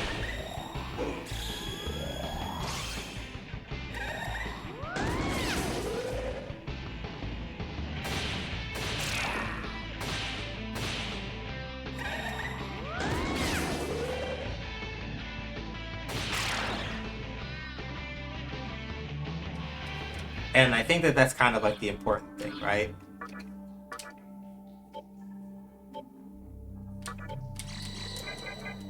Like, Nocturne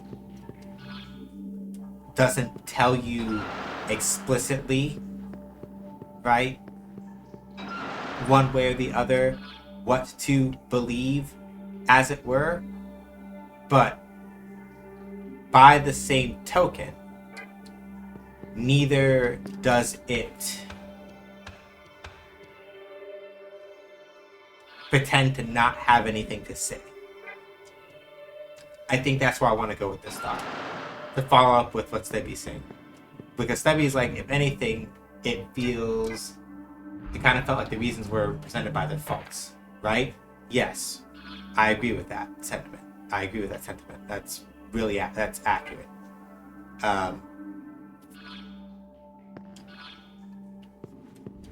And I think that it's because of that's how it lets you draw your own conclusions in a way that doesn't feel, at least to me, it doesn't feel as heavy-handed as it could be. And I think is the best way to put it, right? Because, like I said before, in reference to the whole thing that Dan Olson said about how, like, what you critique of a thing reveals a lot more about yourself and what you're willing to kind of, like, leave on the table, right?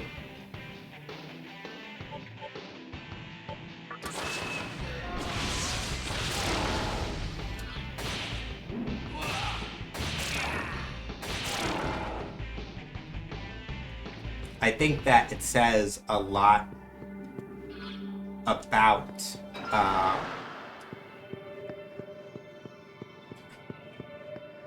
the way that the characters are all kind of like presented in this way. But it's like, yeah, you know, their individual faults play off of each other in ways that illuminate the greater faults about the way that they think about the world as a whole. That's the plot. That's the point I think I want to get to. Kind of meant in a weird sense how world dealings make evils the lesser of evils or greater, point of preference. Yeah, like that's the thing, right? Like the thing that I like about Nocturne is that while it is a very straightforward story in the context of like, right, like SMT Nocturne is not out here trying to be like The Last of Us, right? Thank goodness for that for several reasons. But I think that because it is very much these are the paths in front of you, do what you will sort of deal, right? Your initial instinct might be that, well, okay, but they don't, like, aside from like Hijiri having like a hate boner and kind of an obsession with like a hate boner and this weird obsession with trying to take down Hikawa. But then you go, well, it's not that weird, because when you look at it, right, Hikawa decided that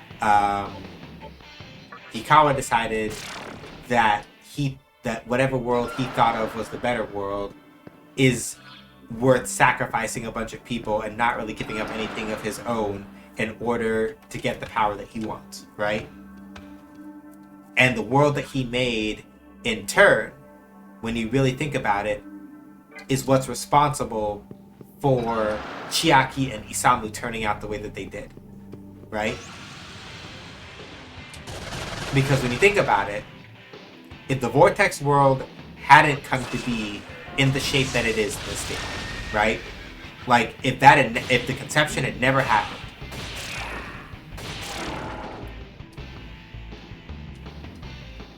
or at least this is the way that I'm looking at it, I feel like Isamu and Chiaki would have still been the same people that they are in a world without the conception. But that's not what I meant to do. I meant to retreat. Yeah, I feel like Isamu and Chiaki and Hikawa would have all been the same people that they are in a world without the conception. I 100% believe that. But I think that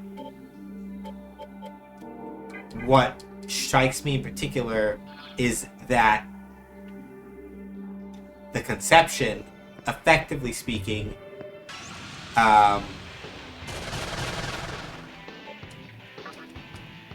drew out more of the worst parts of them to put on display.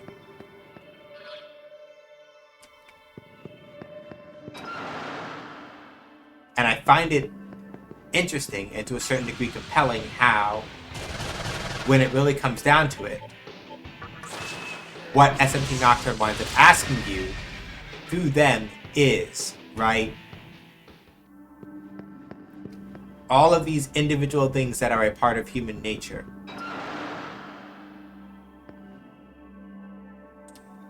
What do you want? I'm Kinky, you filthy dog. What will you do? Introduce myself. What? You're that damn demon human freak. Survival of the fittest. I will hunt you down. Okay. So then what you're basically saying is that you want to get clowned on. That's fine. We can do that. Fog breath.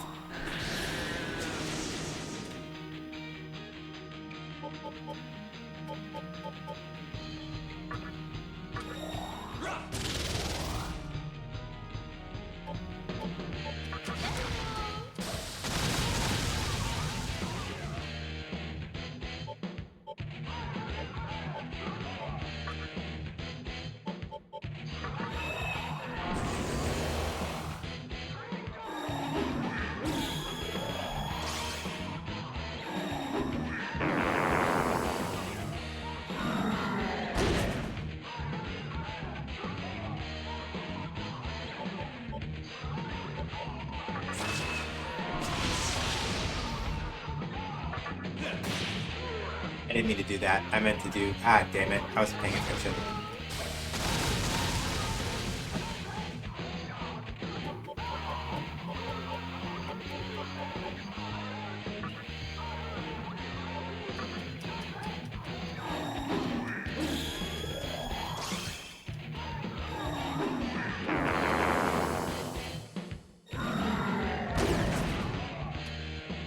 So he's gonna... Basically, this is all that's gonna happen. He's gonna spend most of the fight trying to, like, debuff us and stuff like that. It's like, eh.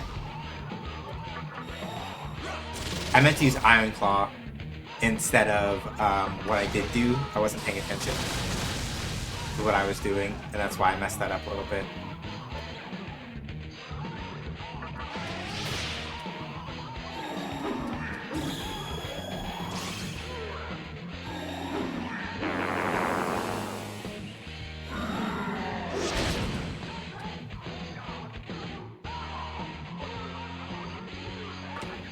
see here. Throw an Iron Claw.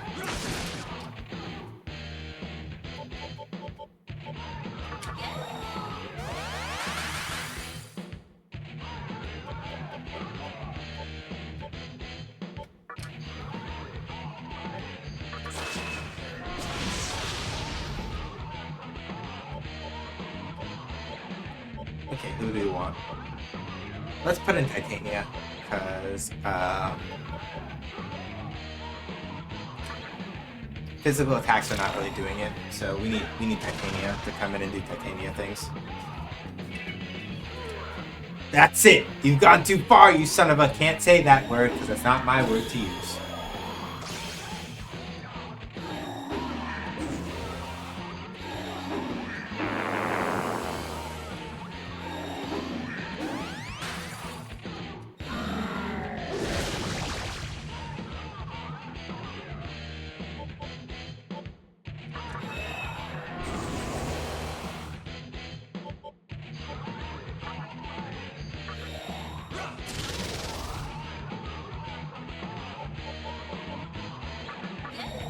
But I'm looking to fix this.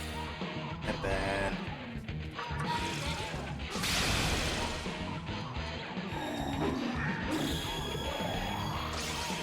yeah, if we fought these when we were coming through initially, I would have been in some deep shit, really.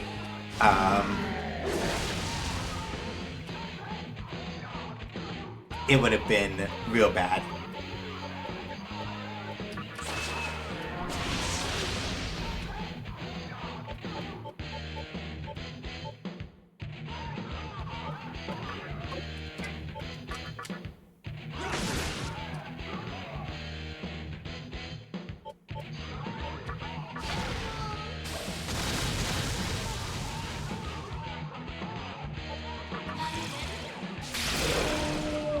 Yeah, get fucked.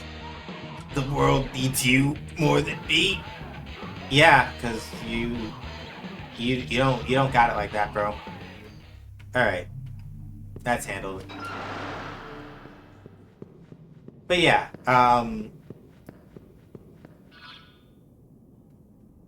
right, that's the thing I was saying, and then I got distracted.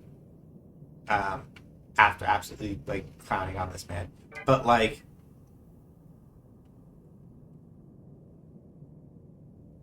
Right, that's my thing.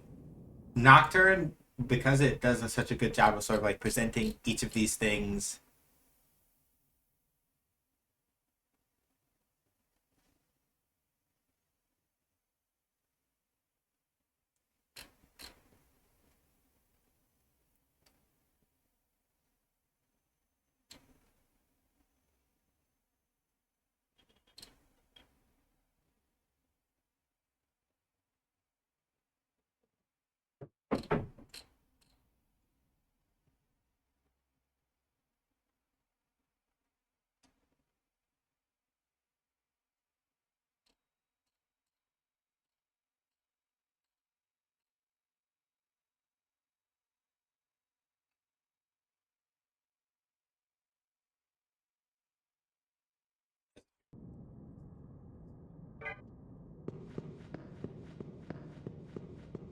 So yeah, like the thing about Nocturne is that it because of I know I keep saying this, but I keep losing my train of thought while I'm like checking other stuff. Nocturne's whole thing is that because of the way that it presents the reasons and because of the way that it sort of like it leaves you to ponder over their validity and everything, right? But it also does a good job of saying things about the reasons and their faults. It just doesn't make it makes it both subtext and actual text, which I think is really effective, is what I'm getting at, right? I got separated from my group. There are 4 ex-Mantra Oni here. They're scary. Leader Oni is going to come out if you defeat the other 3, and he's scary. In other words, I'm scared.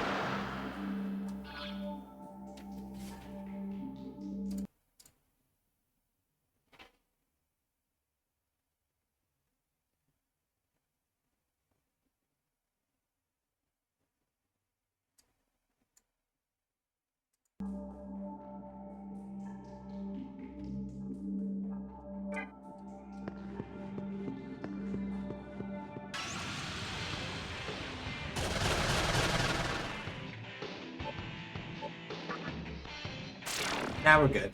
We're Gucci. Alright, we want this. We want this door.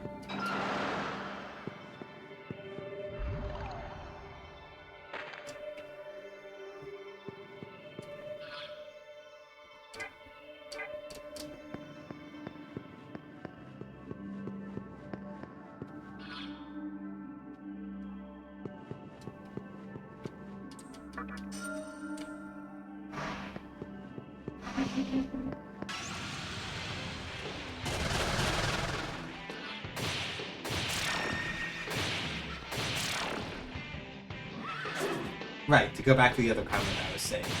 The whole thing also, I know I said earlier that it's like, right, and it's a good thing that Nocturne's not trying to be like The Last of Us, right? And then then of course I took a shot at The Last of Us because I always do that. But like, the main thing really is that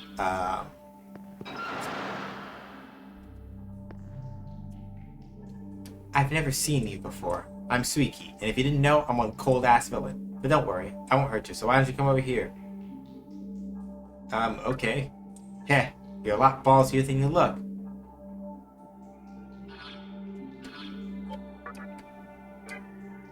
Alright, so let's just rearrange the party real quick. Because Pravati will be useful here. Who else do I have? That.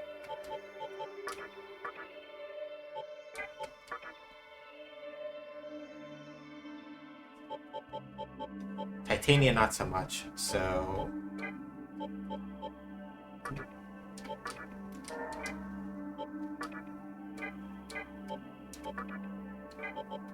Let's see. Shiki Oji, Titania, Kuhulan. Kuhulan, probably, is who I want. Or at the very least...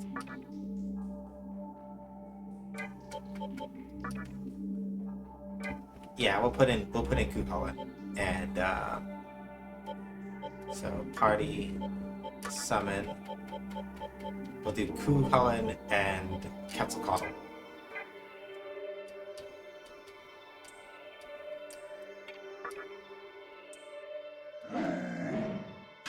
Is this the one featuring Dante from the Devil May Cry series? Yes. With the caveat that I didn't get the DLC that actually has Dante in it, so he is not in the game as I am playing it right now, but if I remembered to get the DLC earlier, then yes.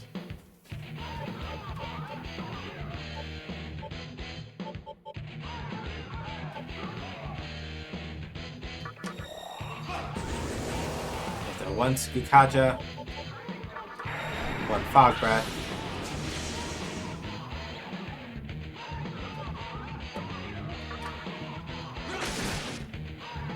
excellent.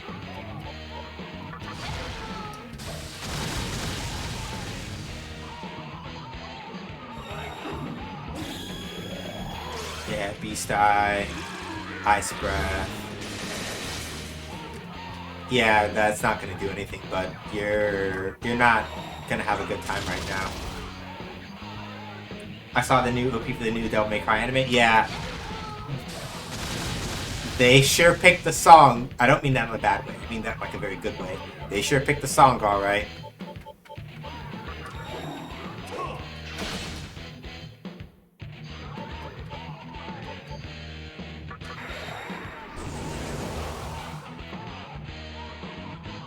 The song feels like it made it out of A and B hell. Yeah.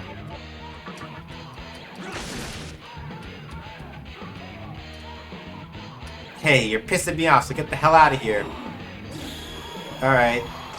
Blah blah, Dragon Eye. Berserk. That whiffed most people. Hell Thrust. Whiffed there. You're unfortunate, aren't you, buddy?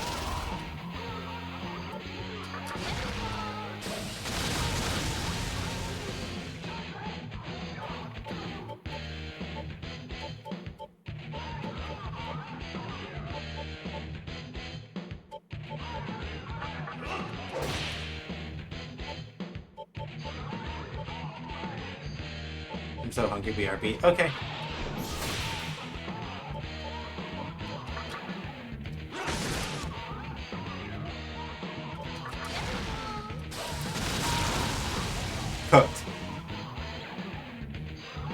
not bad. Who are you? A demon? A human? Whether demon or human, all bend to my will, blah blah. Okay, cool. So that's taken care of.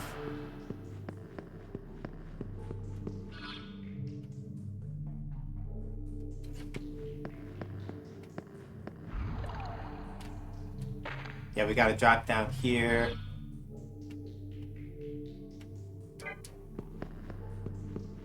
We're gonna head to the one up here.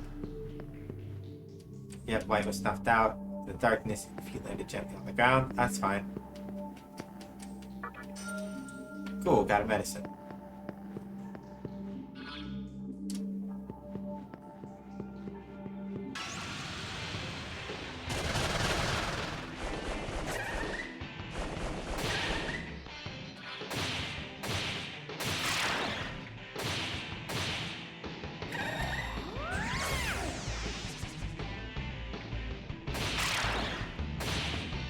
But yeah, how are you doing, How are you doing, Ikio? Hopefully well.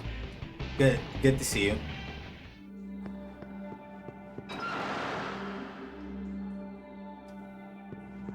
Speaking of the DMC anime, Studio Mir made Dante look a bit like Shiro from Voltron. Hate it. They have it making white-haired men look like that character. Admittedly, I don't know a lot about Voltron, but I'm going to assume by that reaction that Shiro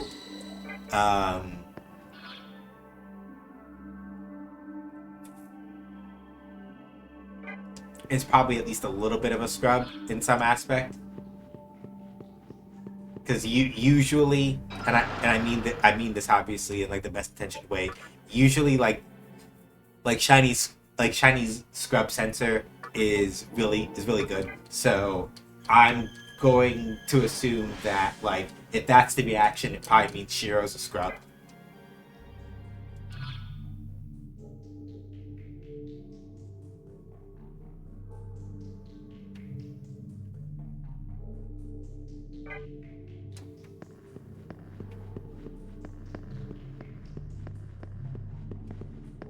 Or wait, what am I doing? I could literally just return. I could literally just return here, warp to the other one. I'm being silly. Yeah, literally return to the Ikebukuro tunnel. Switch over to the Asakusa end. Switch over to Asakusa.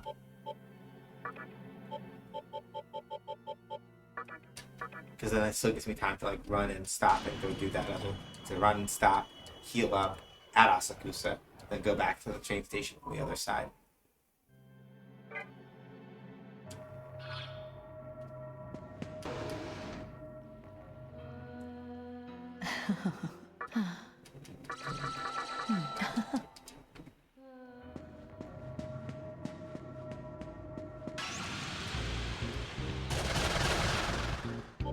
Now we're good. I'm not trying to do that right now. Quetzalcoatl can return, or actually, Quetzalcoatl can stay. Kuhalin can return, and we want Sparta.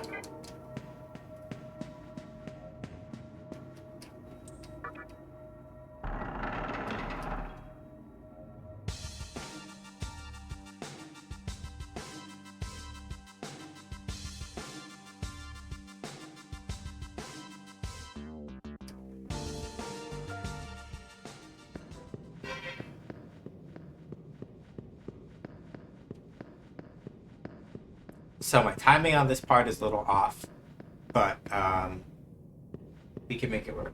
Sorry, the stream froze me on my PC. What did you say about Voltron? I was saying I am not familiar with the character, but I also know that you have a really good sense for scrubs.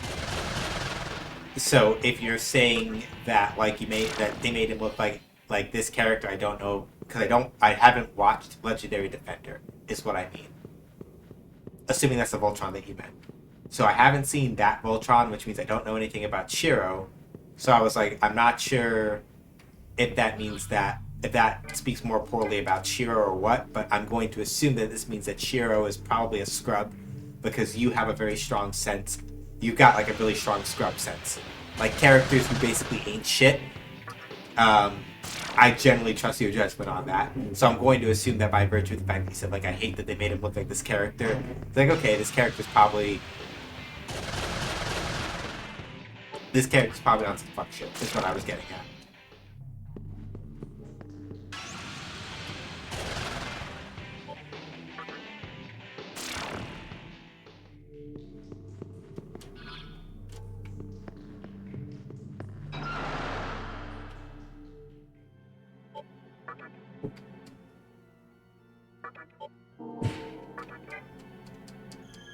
Okay. So, before this fight, the last thing that we really need to do before this fight, before we go do it, it's in this room up ahead right here, but,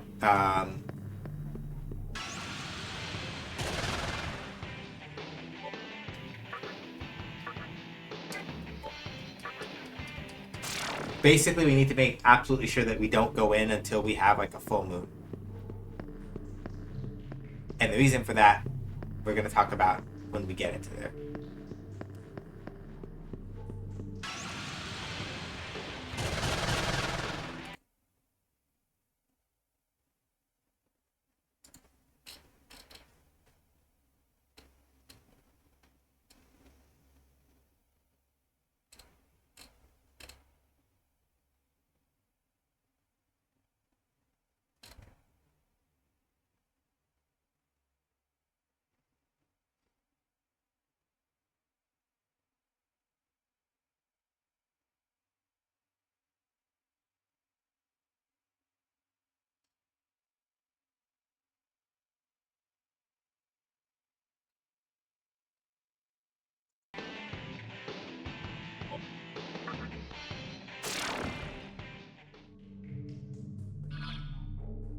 Yep, I was talking about Legendary Defender. Shiro is a cool character, but he's treated badly because Studio Mir puts him through stuff he doesn't deserve to go through, and the show is terrible.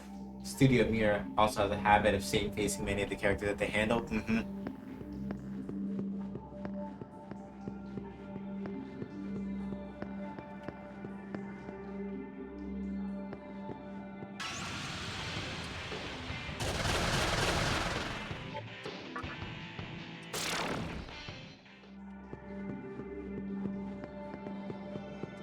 Here. Right.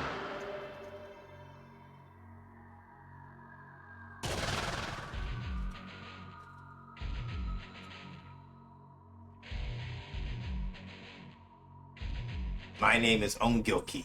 Are you the one who slew my partners and awakened me? Yeah, I sliced and diced them. Insolent fool! Learn your weakness through my illusions. This is what we need a full moon for.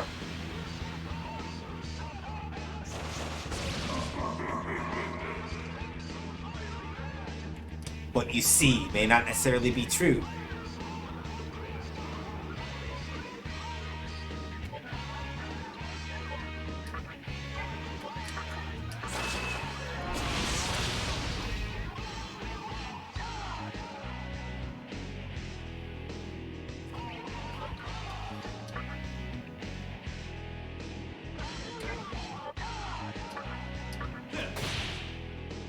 Shiro ruined white hair men designs for a long time.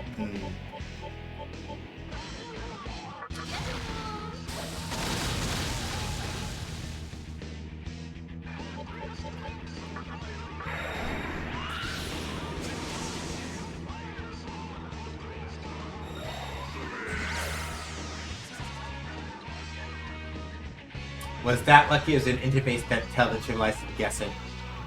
If you fight Ongyoki on a full Kagutsuchi, then the real Ongyoki will cast a shadow on the ground. Otherwise, if you don't fight him on full Kagutsuchi, you have to guess.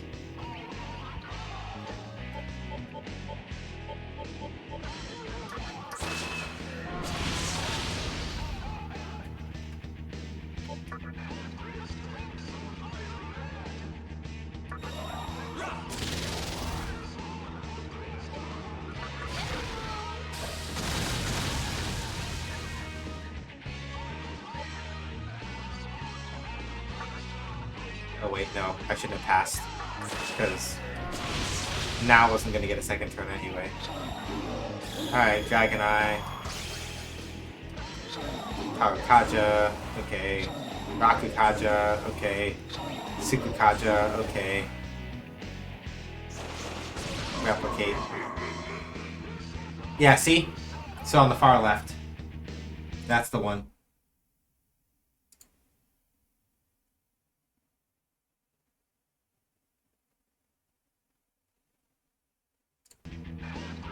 This game really wants you to pay attention to the Kagasuchi faces. Yes, it does.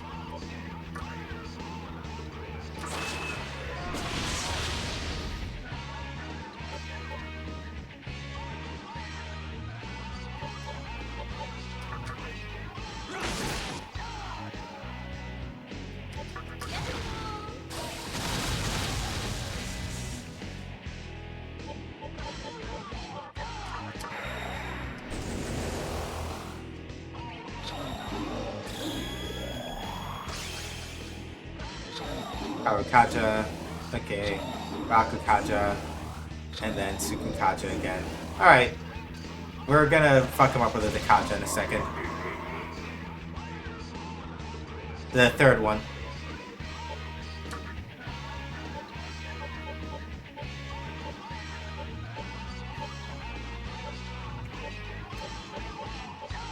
We want Chiki Oji in place of Quetzalcoatl.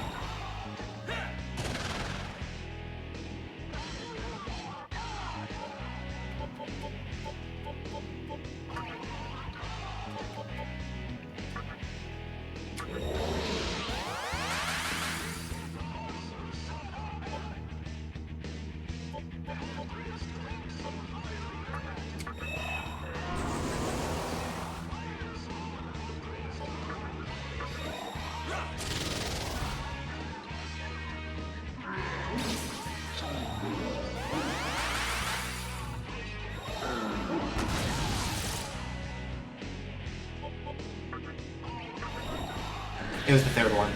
I remember. Alright. Eat shit.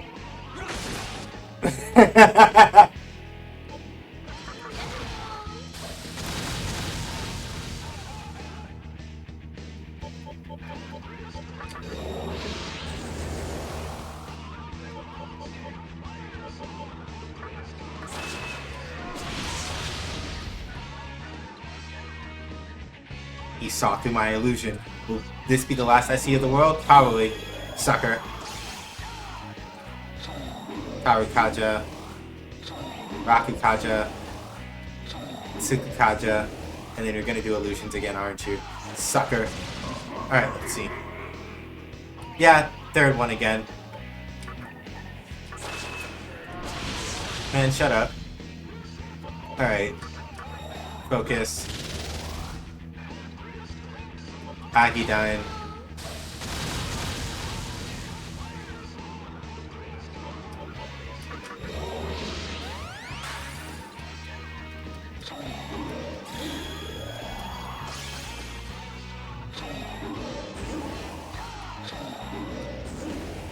Are there any recent SMT games? If so, are they any good? Shin Megami Tensei 5... Fourth one, I think. I couldn't see over Sparner's wings, but it wasn't any of the other three. So it should probably be this one over here. SMT 5 got an updated re-release, I think, or is it DLC? SMT 5 Vengeance, which I have heard is okay, TM, at the very least. SMT 4 and 4 Apocalypse are slightly newer, and I hear conflicting things about those games.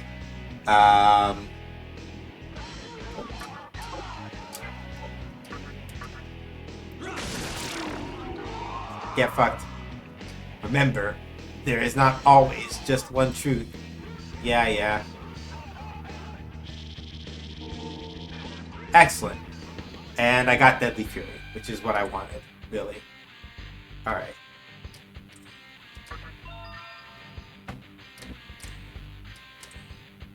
Physical damage to all foes, high critical. This is what we wanted, and we're going to get rid of 0 speed for Deadly Fury. I've unleashed the full power of Satan. Vengeance makes 5 a much better game. Alright. Good. We love to hear it.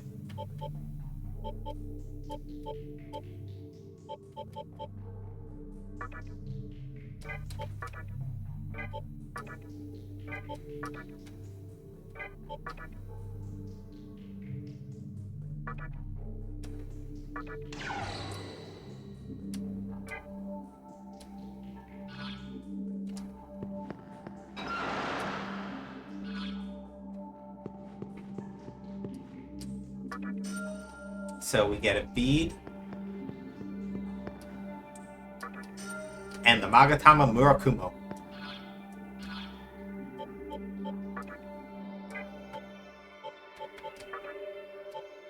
So Murakumo is this one. And now we have ailment nullifying skills if we need them. Strong against physical, but weak against fire and ice. For Apocalypse, there's a lot of interesting stuff, but the way it writes the cast, much of the kids, can get weird.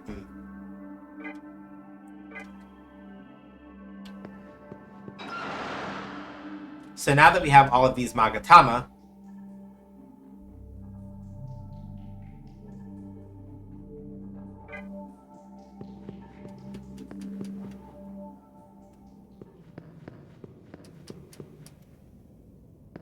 Vengeance is a new SMT 5 game altogether with the original route as an option.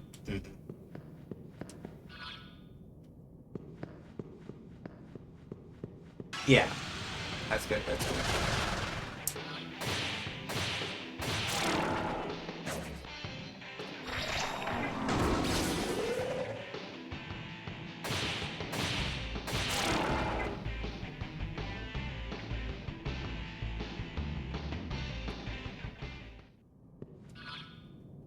Okay, so now we've got that taken care of. We basically just need to go stop off at the Cathedral of Shadows, and that should unlock the next thing for us to worry about now. So yeah, I'm actually happy that I waited until I had a more equipped team before doing that, because not having access to consistent Dakaja and Dakunda while having to fight at least 2 of those fights would have been a pain in the ass.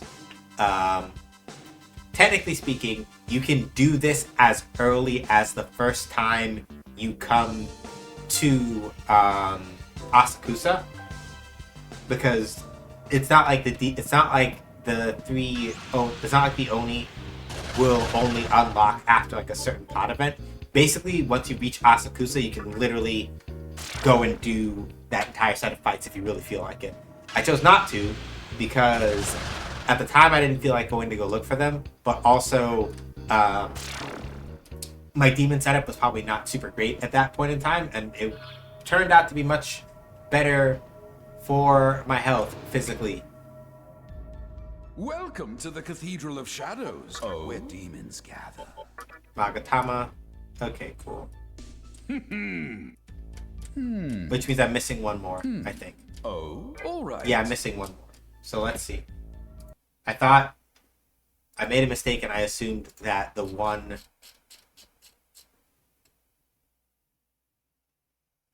Yeah, there's like one more missing. Where is it? Okay. So, we do need to advance the plot at least a little bit more in order to get the last Magatama, because I don't have it yet. I can't access the spot where it's sold yet. There is like one more... I have to push the plot forward a little bit more to get access to that, which is fine. That said, I am going to pregame for it by going to go get... I'm going to go back to the center of the conception and go bully some demons in order to get more money. So that I'm not going into the last dungeon broke. Welcome to the Cathedral of Shadows, where Right, I need to register some stuff in the compendium. That's what I kept going in there for. Welcome to Demon compendium register. Are you sure? Oh, Good. all right. Alright, so we got 23 out of the 24 Magatama, which means that basically, yeah, we basically have to advance plot to get, like, the next one. Okay, let me sit here and think real quick. Sorry, I'll give you a second. Magatama. Okay, so ideally I want...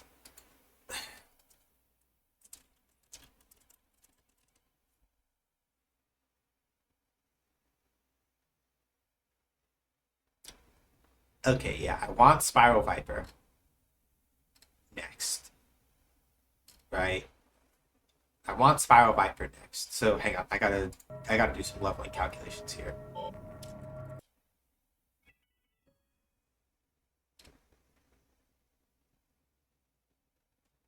I gotta do some quick calculations here. Because Avenge, what does that do? Let me see here.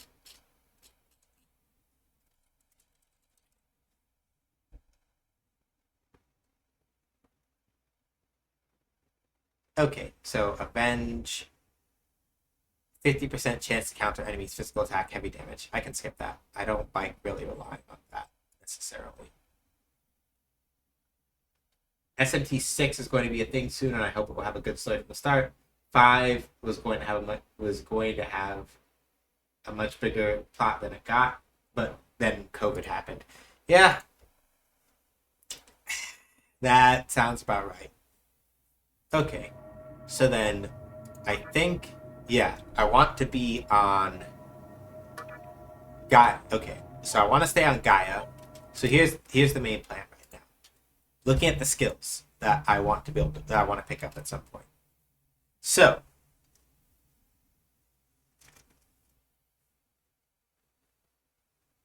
here are a couple of things that I want to kind of plan out here at this point. Here are some things that I got to think about. So, Gaia Rage, which is the attack, which is like the next skill that I want to pick up to replace Iron Claw. No, that's a lie. Gaia Rage I want to use to replace I saw that go in. Yes. I will do that in a second.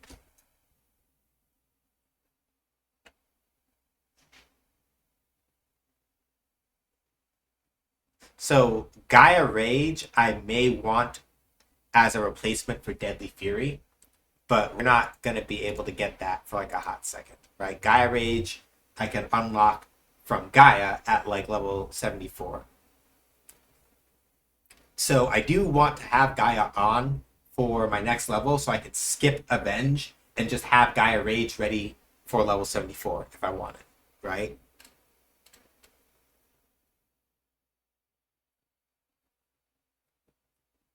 And what will happen is, with that skip done, I have level...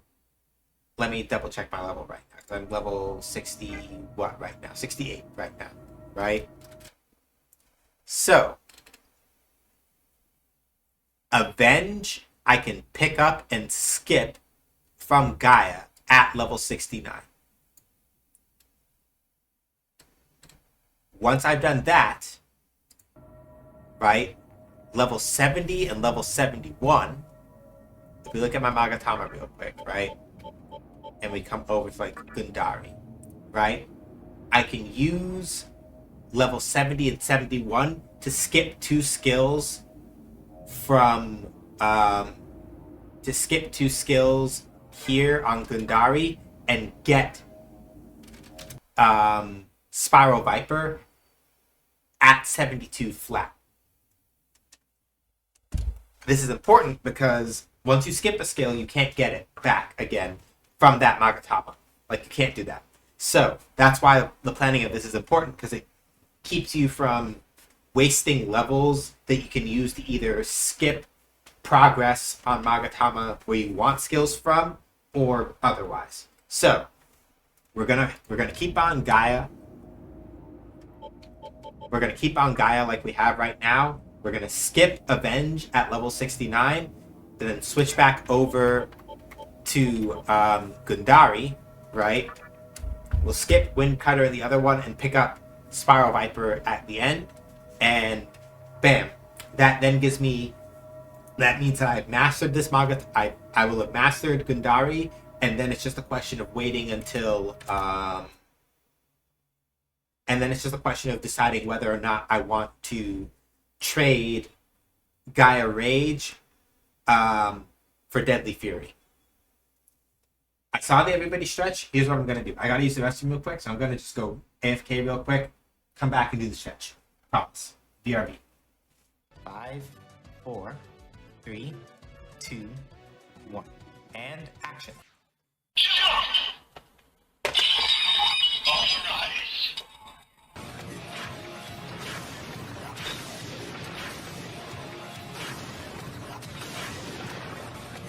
Henty! The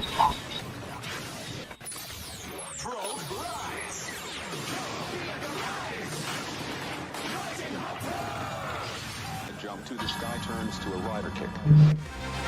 There's only one person who can stop, and that's me. Hey everybody, my name is Sean. They call me either that or SJ. As I say on my own channel, make games, I play games. Games make do, basically. Did you really think that I was going to let you hit me with that? No. Guess what? I'm still alive, motherfucker. Going too fast is no good. Shut the fuck up. What else you got? I have to hit button. Button hit good. This no count, no good, self-absorbed. Giving free turns goes against my professional ethics.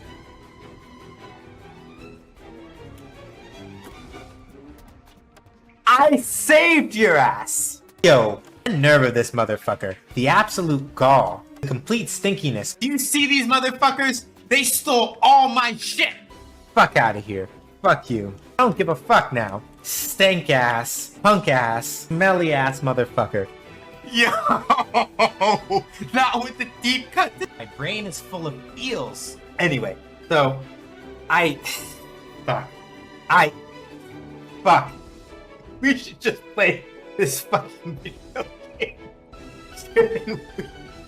Damn it. That's not fair. No, that's fighting dirty. You can't do that. Just because it's correct doesn't mean it's right. Just for that, I'll teach y'all to talk to me about the consequences of my own actions. And now, this poll that I'm not going to look at the results of yet. I'm lying. I'm going to look right now. Jesus fuck! Why are y'all like this? What was the reason? This is all according to my calculations. We will probably be fine.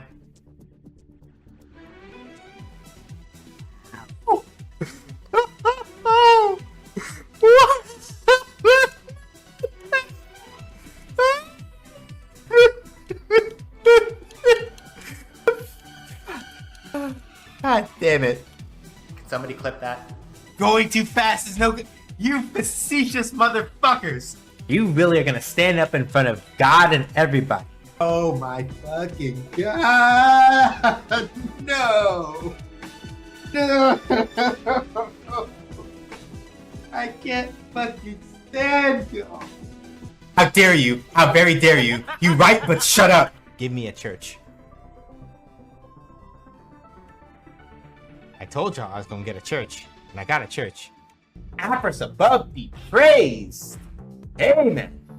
Amen. Hallelujah. And peanut butter. Praise be to Lord R.N. Jesus. For in our time of need, He has provided. Can I get a blessings to R.N. Jesus in the chat? I have to behave. I have to behave. I have to behave. I have to behave. You know what? I'm just gonna do this. What kind of just nonsense did you just... What in the hell do you mean? You put me on your whole motherfucking screen?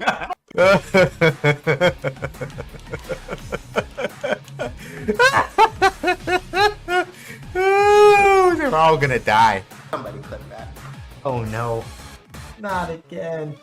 Y'all do what I think y'all did? Y'all can't bully me like this. Y'all got me all kinds of twists turned up right now. I don't know what the...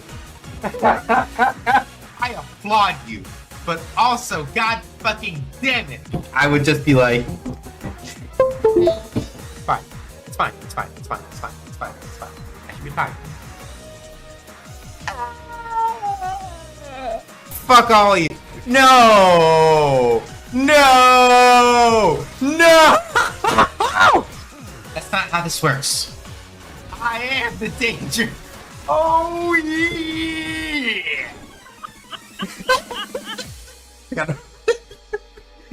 I'll respond to that, but fuck! That's shit! Fuck! That's all I have to say in response, you know? If you are into fighting games, JRPGs, game design talk, and all that other kind of stuff, please feel free to follow me over at twitch.tv/SJH Says Games. I can't fucking stand y'all. I can't. Y'all are the absolute fucking worst. I love this fucking community so much. Y'all are just the best. You know that? All of y'all. All of y'all in here. I appreciate y'all so much. You got the straight mom seal of approval. Also because I'm handsome.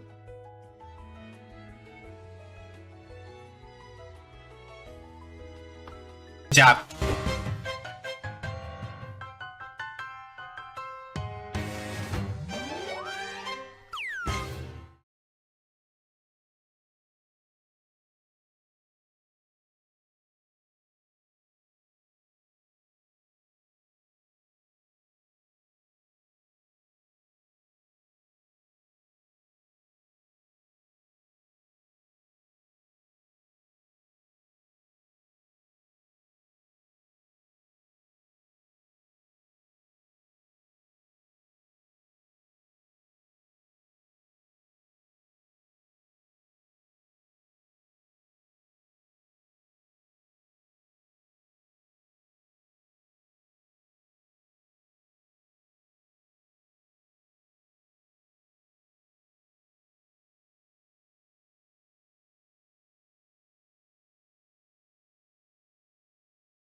I forgot. I'm still muted. Lol.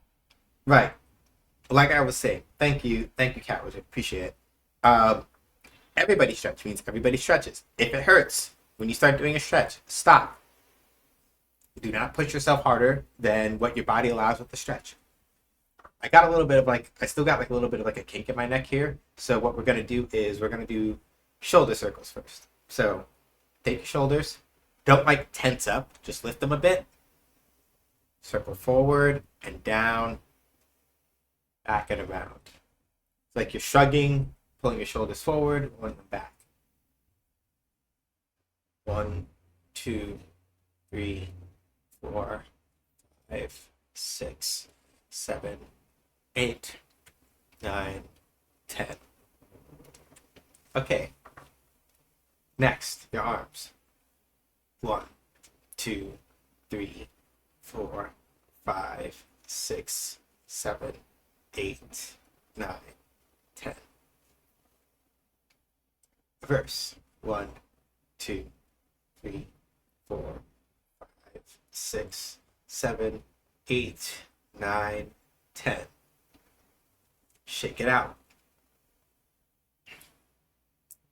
Take your hands like this, or close them, whatever you feel like. Circle them inward and outward. 1, 2, 3, 4, 5, 6, 7, 8, 9, 10. Now, back again. 1, 2, 3, 4, 5, 6, 7, 8, 9, 10. Flex, pop, flex, pop. Shake it out. All right. We're keeping it simple because I want to stay slightly on time. Thank you, Sage, for redeeming everybody's stretch. Appreciate it. We got a couple things that we got to try to still hit up before stream ends. And I want to make sure that we make the best of it, especially because we have an ad coming up.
So we're back at the center of the conception, just so that I can beat up a bunch of the things here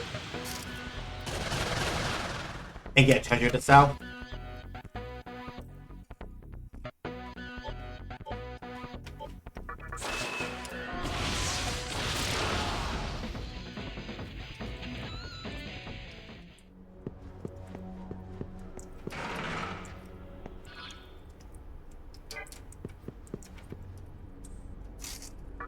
Again, the main reason why is because to get the last Makatama, I'm gonna have to put out some money.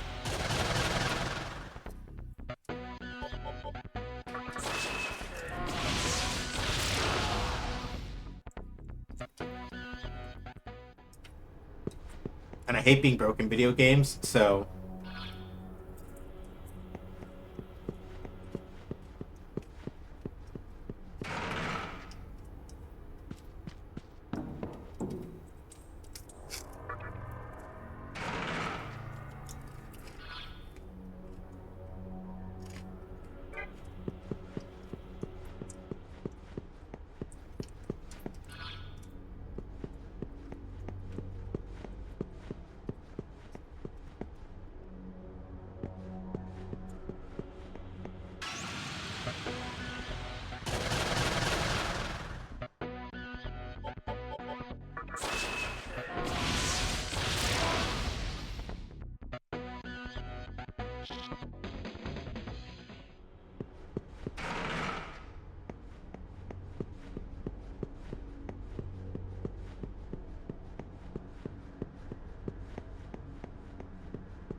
yeah. I don't get a lot of experience out of these fights, but at the very least, I'd like to pick up a couple of gold bulls, hypatia bulls.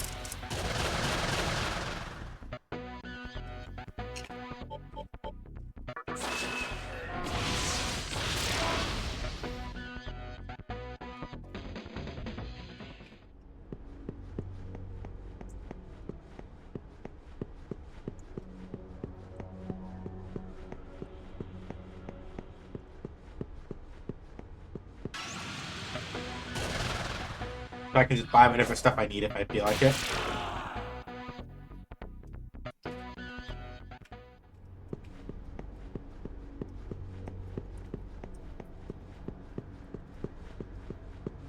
I would go to the other bonus dungeon,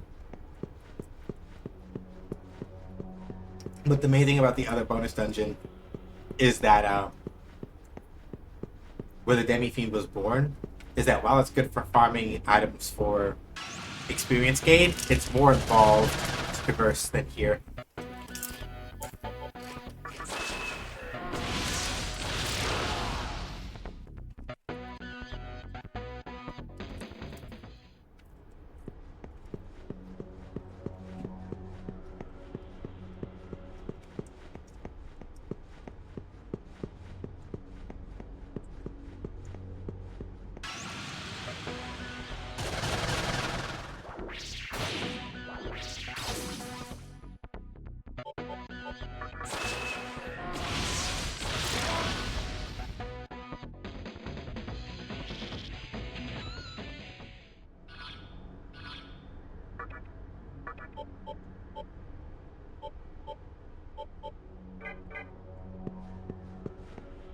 Doing good. We're doing good.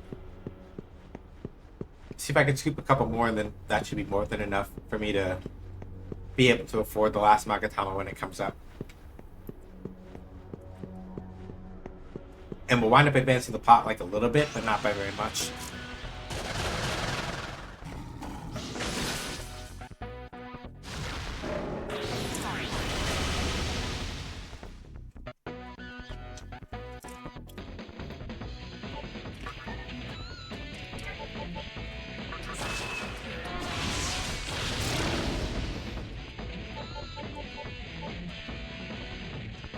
Hey, y'all want to see the new skill we just got? Check that out.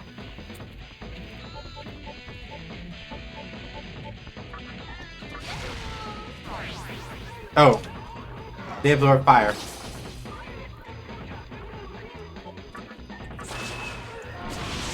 I'm a doofus and I forgot about that.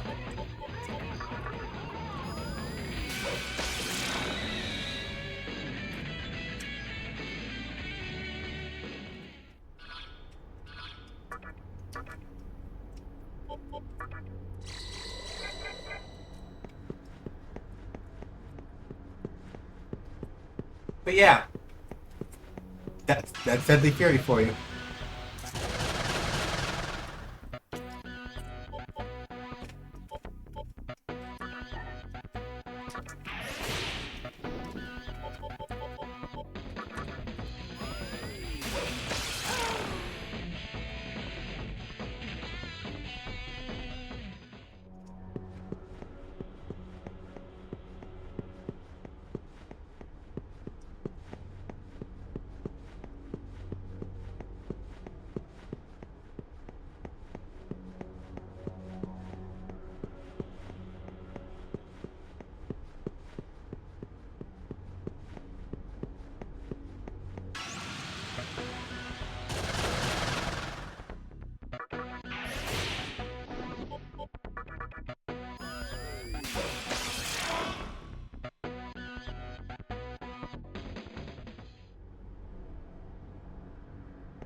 Alright.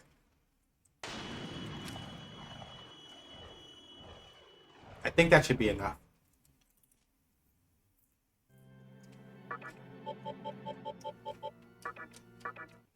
So, we're gonna go back to Asakusa. We're gonna offload all the bulls that I just got. Then we're gonna advance the plot just a little bit more.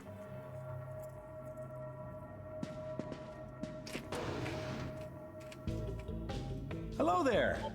Hmm? Oh? That okay with you? Hmm? Oh? That okay with you? Hmm? Oh?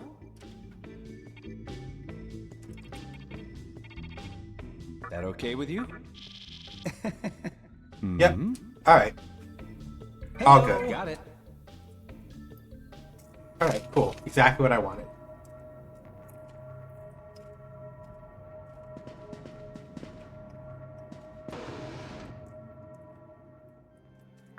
So, once you've cleared the diet building and done anything else that you wanted to do, we're not at the point of no return, thankfully, but we need to go to the Amala Temple now.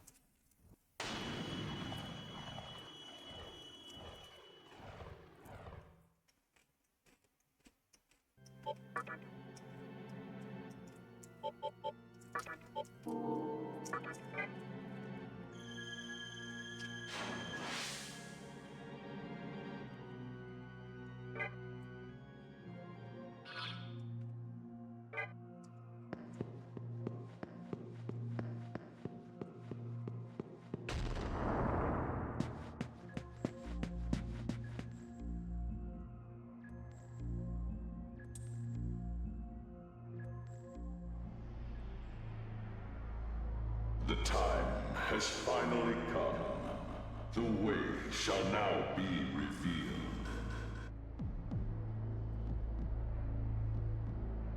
hero nor Himorogi that you possess. It shall provide a stairway to creation for the strong, and a tower of certain death for the weak. Fate awaits you within. If it is your will, then go inside.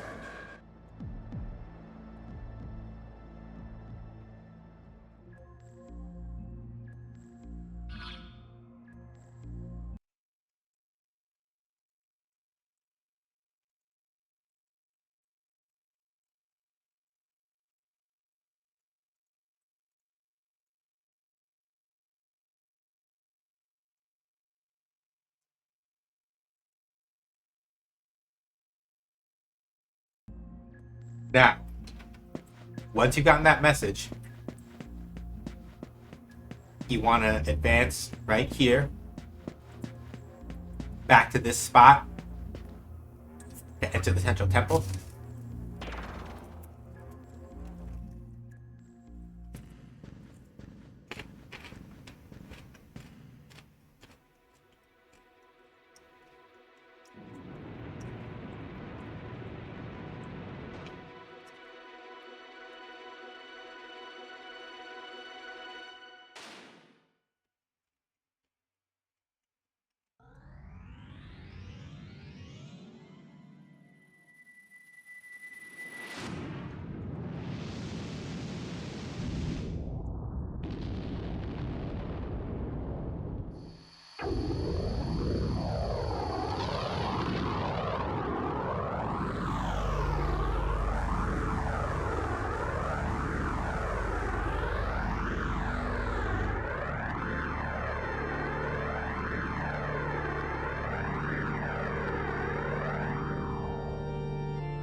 Oh my. A demon opened the way to Kagutsuchi. This is quite a surprise, isn't it, my little master? The tower, thrust down by Kagutsuchi, struck the obelisk, driving it into the earth. Those who yearn for creation will come streaming into it. You have done very well in keeping yourself alive and entertaining my little master. However, the final, most important act is about to begin. Don't let up. So, my little master, do you think it's possible for a demon to steal the show at the performance's conclusion?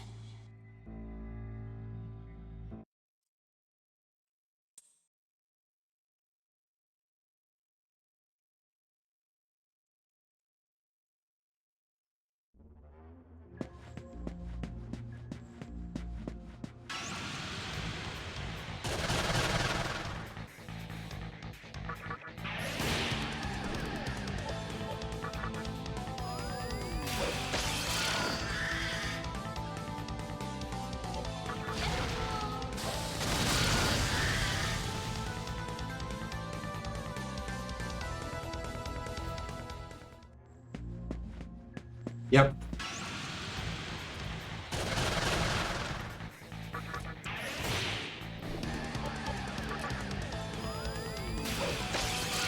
And so once you've seen that cutscene, that's the final dungeon unlock. That cutscene signals the unlocking of the Tower of Kagutsuchi.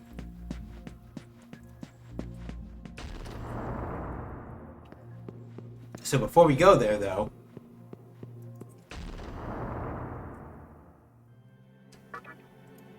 we're going to go back over to Asakusa. And the closest stop there is the assembly of Nilo and Marunouchi.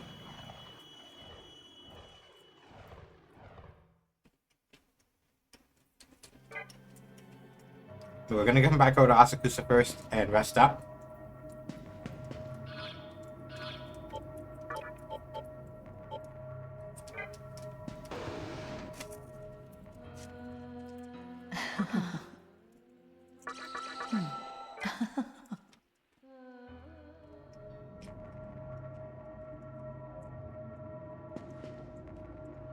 Now we've done that.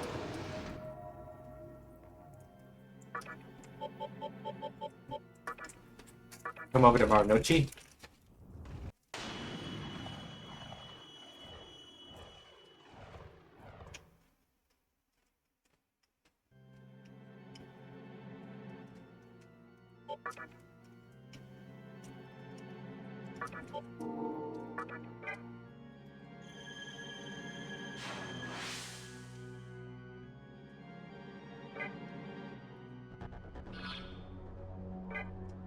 We leave out this exit over here.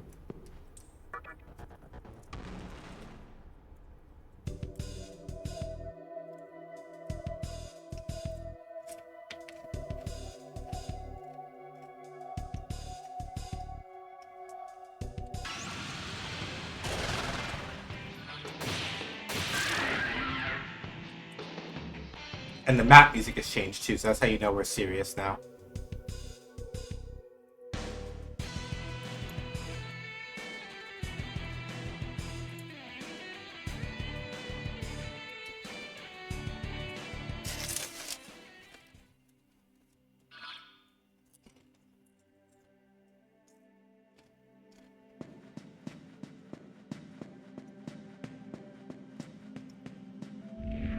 Welcome to the obelisk. This tower is the only place in Tokyo that's connected to Kagetsuchi. Everyone went upstairs.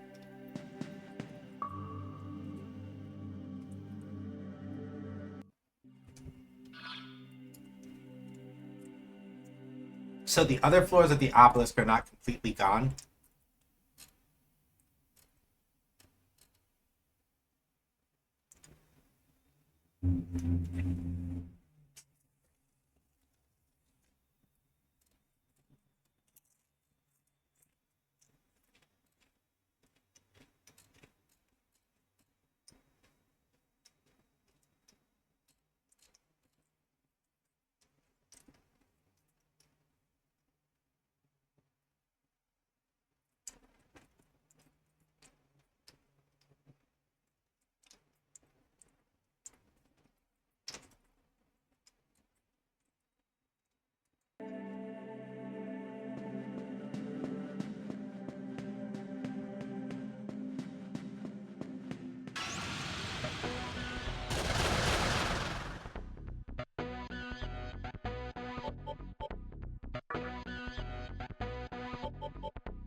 I can't use Deadly Fury because Grim Hekala reflects it.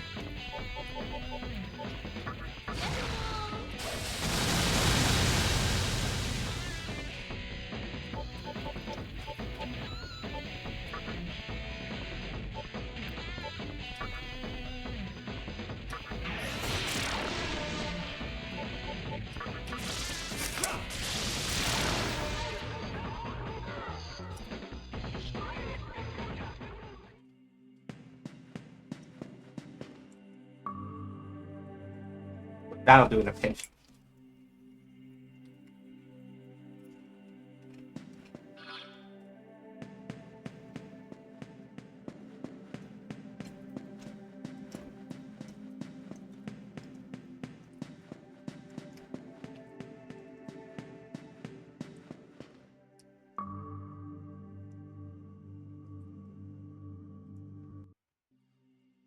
So yeah, if you want to explore the rest of the obelisk, right, the 140th floor is the spot at which you do that.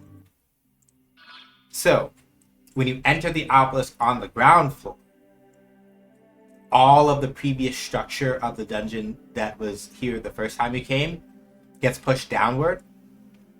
So if you want to go back to that dungeon for whatever reason, you on the 140th floor here, you step on that elevator there, and it takes you down to where the rest of the old building was.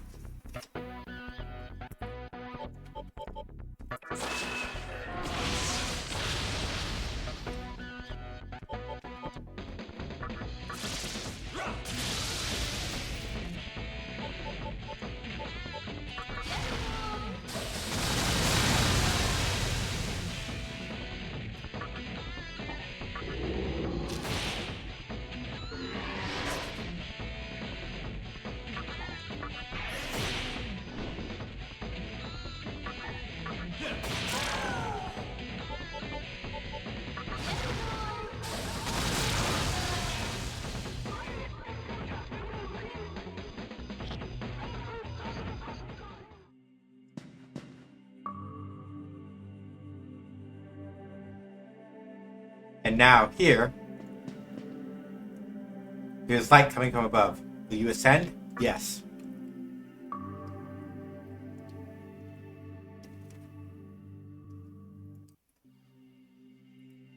Now, here, at this portion, if we examine this, it takes us to the Tower of Kagutsuchi.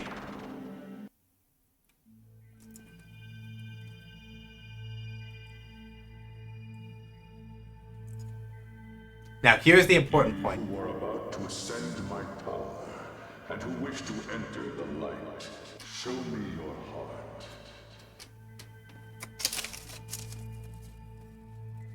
I cannot see within your heart. Who are you? Is your purpose in accordance with my will? If you dare, then come before me with the 3 stones of treasure.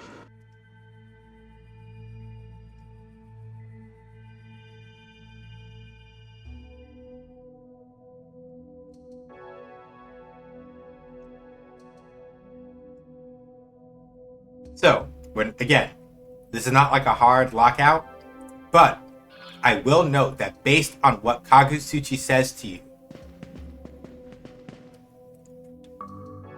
right? Based on what Kagutsuchi says to you, at that point, that tells you what ending you're going to get.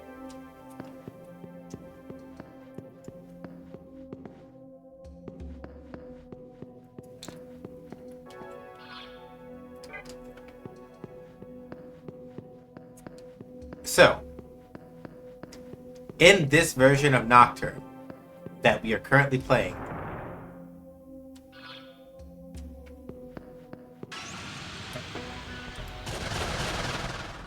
oh hey, it's Cert.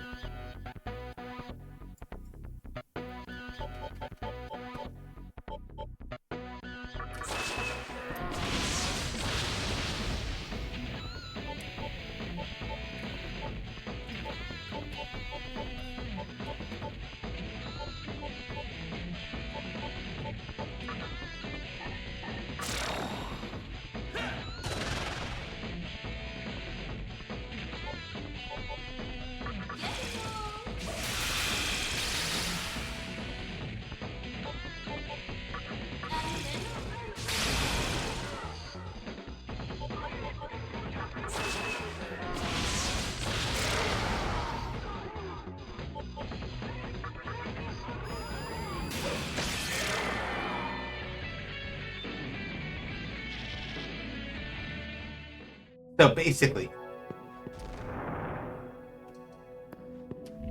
Isamu's already climbing the tower. Noah's incredible. We don't need to join together like those other reasons. Soon we'll be able to create a world where we won't have to associate with anyone. Okay, cool. Right, endings. So SMT Nocturne, in the version of the game that I'm currently playing without the Dante content in it,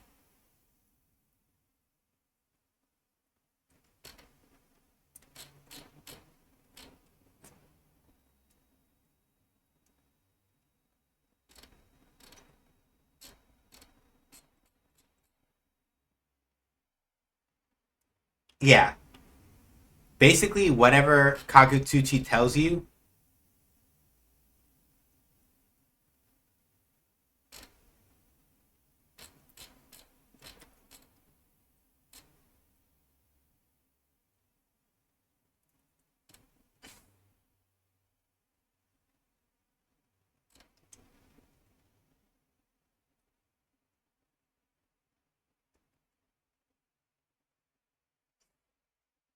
right.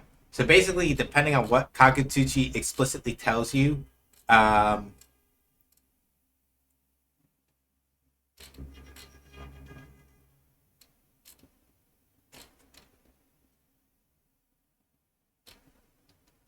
that basically determines what ending you have. That's the thing I was saying, right? And then I got distracted. So here's the deal, right? SMT Nocturne, the version of the game that we are currently playing of SMT Nocturne, without the DLC, has 5 endings. 1 for each of the reasons. the ending we chose, which is the freedom ending, and another ending that we chose, which is the demon ending. If you are playing either the Maniacs or Chronicle version of Shin Megami Tensei, then and only then do you have the option of getting a 6th ending called the True Demon ending. If you are not playing a version of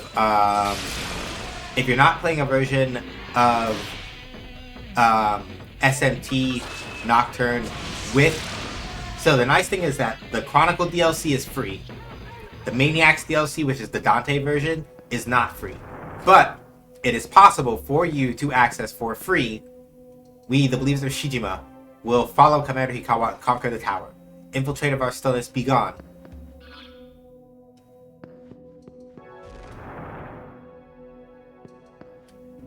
The Monsters attack, the halt of the Nightmare System, and loss of the Maiden. Things certainly got interesting thanks to somebody, but all remains well. We have our god, Arimon, to lead us to stillness. So basically, whatever Kagutsuchi says to you here tells you, right, which path you're on. To a certain extent, anyway. The Bastard's still a little cagey when it comes to whether or not you're doing the freedom ending, or with Balls, Divine Protection, Lady Chack, who's the first to start. She's not only noble, she's sharp. So yeah, each of these rooms, as you can see, has a different set of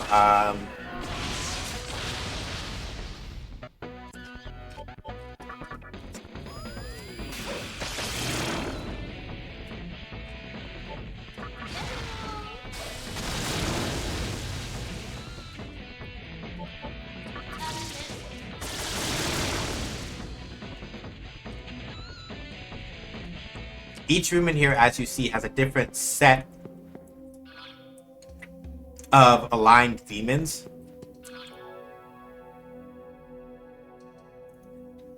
So far we've been in rooms that are aligned with each of the 3 reasons.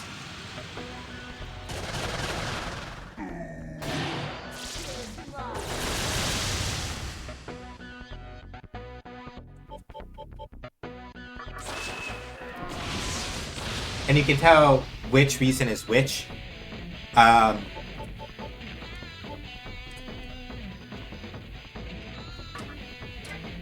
More or less just by... You can tell which reason is which by which enemies are inhabiting... which enemies are inhabiting the room in question.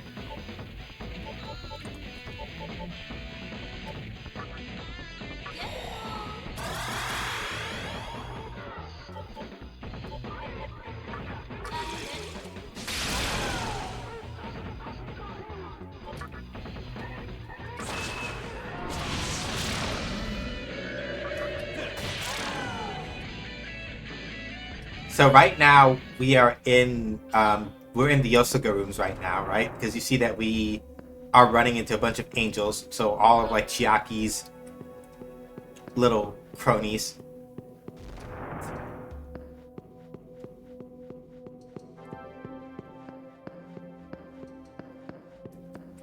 Freedom and demon endings are my favorite.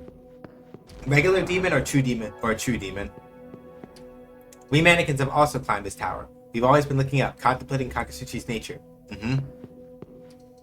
A tower reaching down from Kakatsuchi, the obelisk shrinking. It's also ethereal. TDE?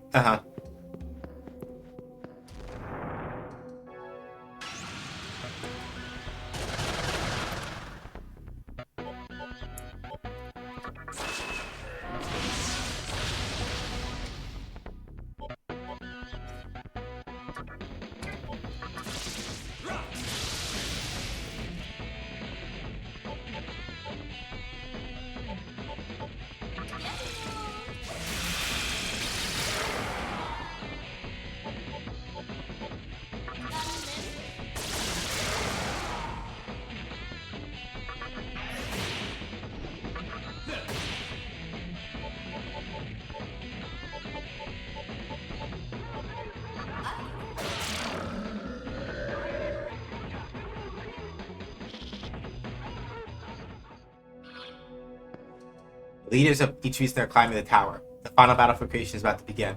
With Fudomimi gone, it doesn't matter to which reason wins. Yeah, but...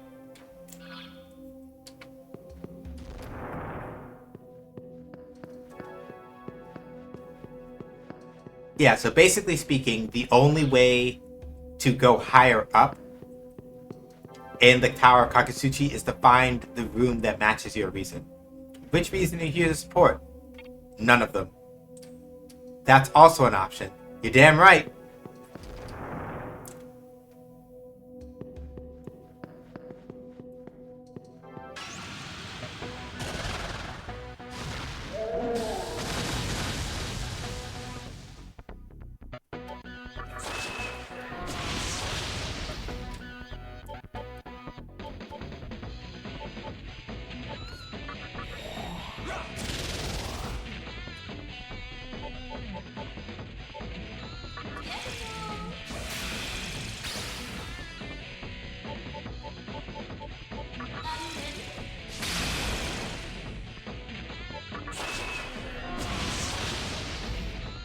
Personally, for me, I strongly prefer the freedom ending. Fuck.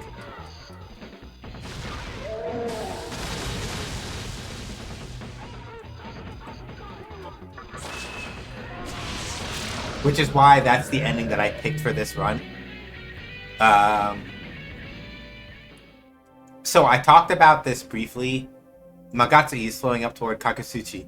Some of that consists of our people from Mifunashiro, rather.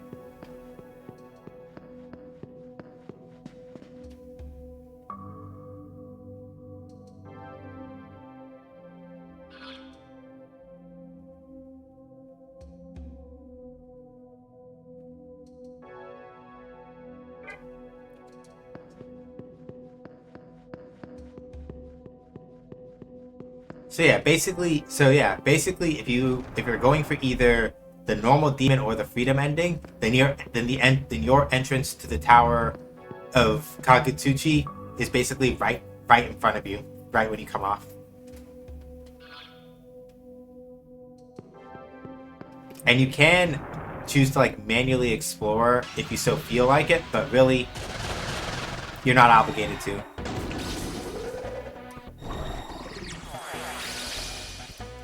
I wasn't going to use physical attacks anyway because there's a frickin' Grim Hekala here. Why would I want to do that? Let's see here.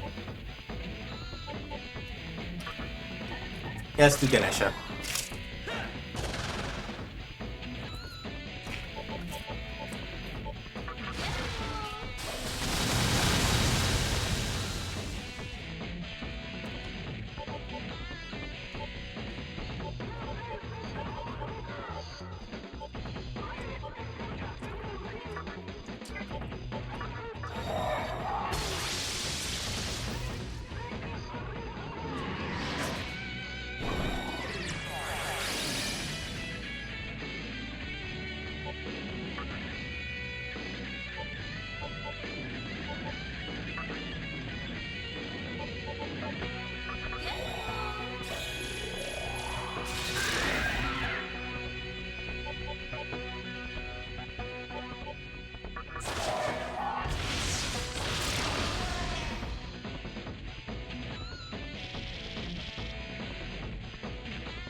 Let me see if we can actually enter any of those other doors, because I don't think we can.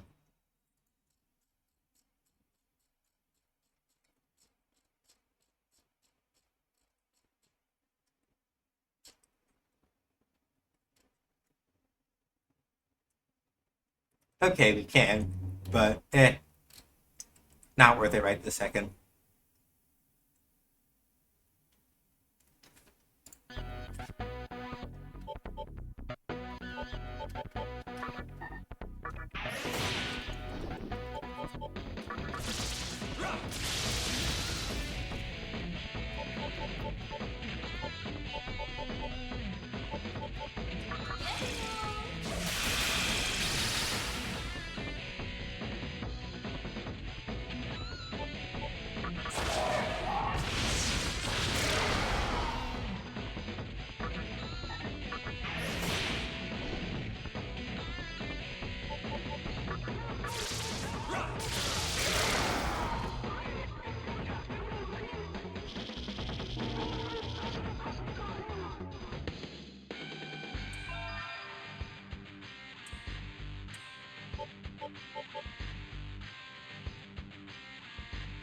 I'm not going to use Scout for anything, so...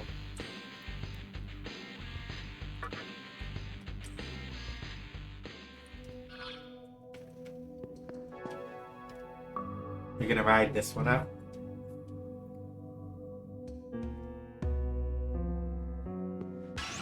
We're going to save it the safe terminal up here, because that's basically, this is as far as I wanted to make it, and then we're done for the night, pretty much.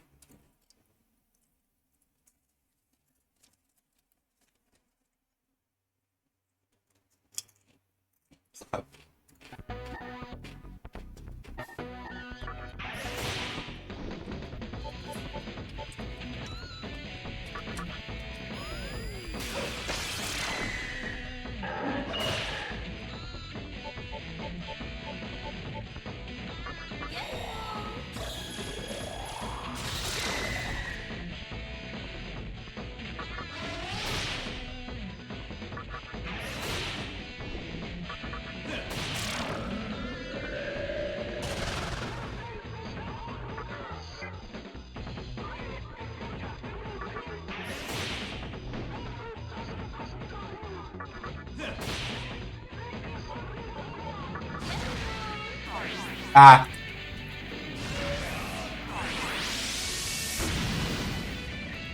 Don't use this fire. Makes sense.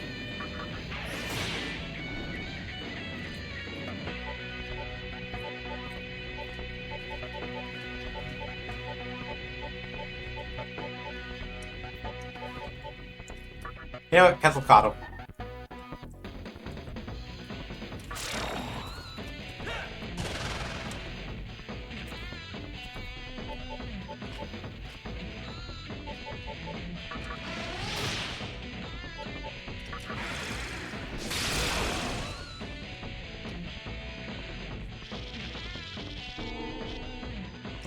Excellent.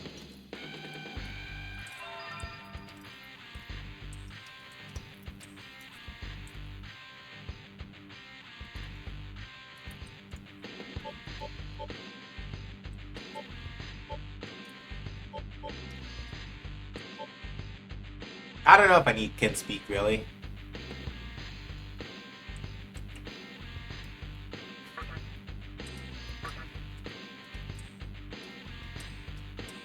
Oh, listen, what's up?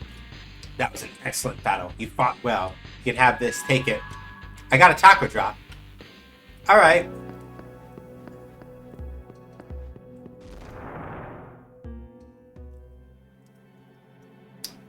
So, I want to note something very important here that lets you know how big this goddamn dungeon is.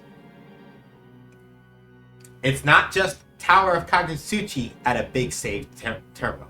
It's not just Tower of Kagutsuchi. It's Tower of Kagutsuchi 1.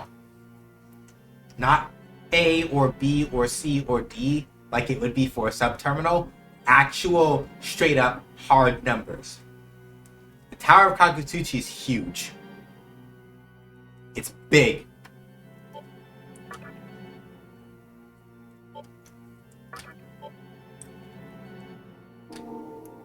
So, I looked ahead a little bit. I can't do all the cleanup that I wanted because the last Magatama that you pick up in the game without doing optional battles, at this point I have all the Magatama from optional battles. Got all of them. The only one that I don't have left, that I don't have now, is much further up in the Tower of Kagutsuchi. So now that I've got this spot unlocked, if I have time at some point when I'm not streaming, it's pretty likely that I'm going to sit down and probably go grind out some of the other grimoires and stuff that I need for leveling and handle it that way as opposed to like making y'all sit through that.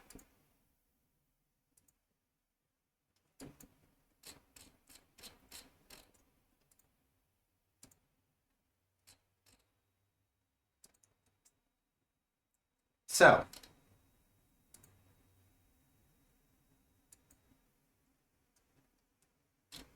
that all said, however, I deeply appreciate y'all coming through.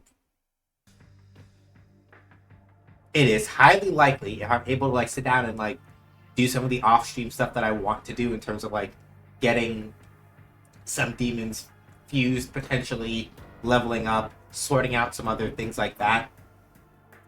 By the time we come back here next week, we will basically be ready to go up the Tower of Kagutsuchi, grab the last Magatama from where we need to, and then at that point, we're going to break, go do the last things that we need to do, because I'm not doing a full completionist run of SMT Nocturne, but I am basically doing it to quote-unquote enough completion so that I can at least say that I got all the Magatama. So I'm not doing like a full compendium complete run or anything like that, but we are getting all the Magatama. So I'm gonna try to do some prep off stream so that going up the Tower of Kagutsuchi doesn't fucking get our shit pushed in as badly as it could.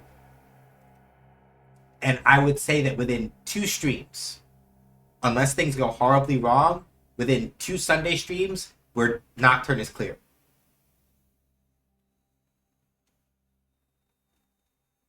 That's the plan. So yeah, as far as stream schedule goes for this week, Wednesday, 6 p.m. Eastern Time, Game Dev stream. Friday, 6 p.m. Eastern Time, Street Fighter 6, My Shiranui is out. I'm gonna give her a try, see what's up so I know what I'm in for. Sunday, 5 p.m. Eastern Time, we continue climbing the rest of the Tower of Kagutsuchi. Ideally, I would have prepped up enough that it's not too much of a pain.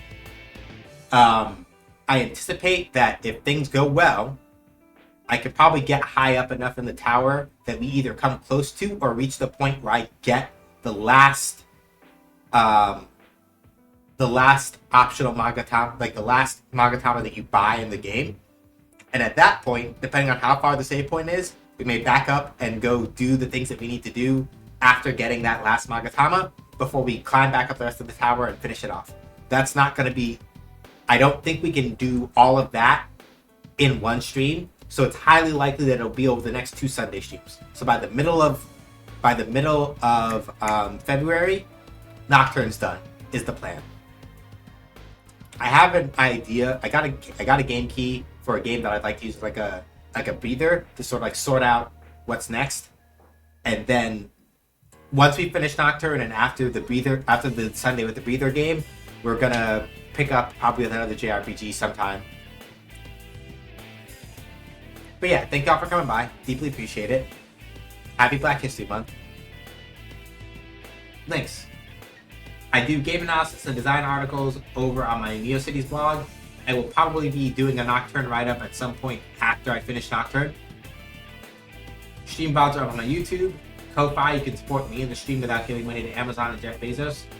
Throne, you can use that to get to help crowdfund or straight up get anonymous gifts for whether it's stream stuff or apartment stuff, either or.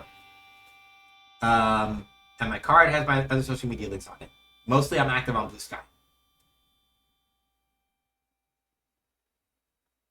If you want to know more about the indie game studio that I helped co-found, munity.games. Take out the COM and community, and that's our name. We have a Patreon of the same name, both at a free tier and a paid tier, to help support us doing game making. And if you want to play the demo of our first game, Shoot Lancer, it's over on our itch page. And then last but not least, if you want to hang out with the Gage Gang, this stream community, when we're not on stream, if you don't mind making a Roblox account that you will then never use for anything ever, you can make a Roblox account and then join us over there. Entirely your call.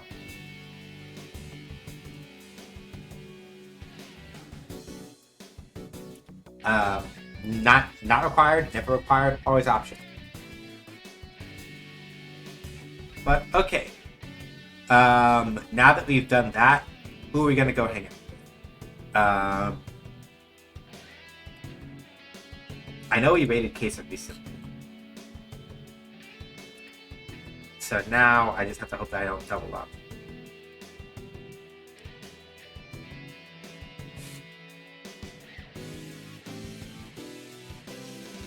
I know that we've rated both Queso and I think it was G. So we did Pro Quesadilla first, I think.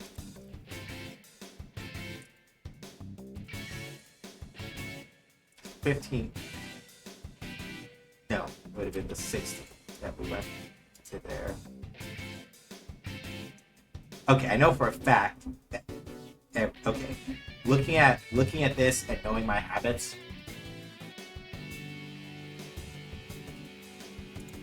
No, that was the 15th. Okay. Huh. No, because that weekend. Yeah, I didn't make it back up until then. So the 24th. 24th. 26th. 29th. 31st. So, yeah, that's a little messed up. I'm going to have to figure it out at some point. But I'm pretty sure we've already been to see. I know for a fact that we've been to Kesa and to G recently. And probably J-Rock also. So.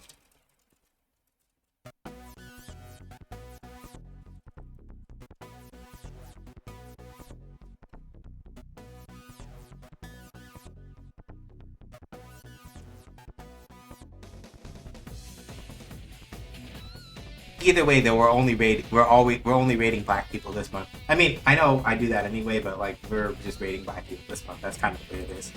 We're gonna go hang out with Ryan Ford.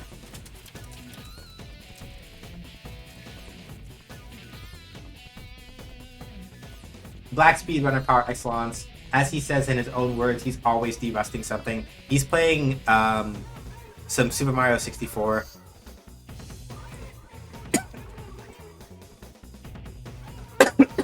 From what I can tell. So we're gonna go hang out with him while he does that. Stay safe, y'all. Wash your hands, wear a mask, don't go outside if you don't have to. Be excellent to each other. But not to bigots, racist, turfs, sexists, anti-queer folks, or Zionists. Please remember, Black Lives Matter, trans rights are human rights, reproductive rights are human rights. Palestine, the Sudan, the Congo, New Caledonia, must all be made free. None of us are free until we're all free. It's kind of just the way that it is. Deeply appreciate y'all hanging out with me. When we raid over into Ryan's chat,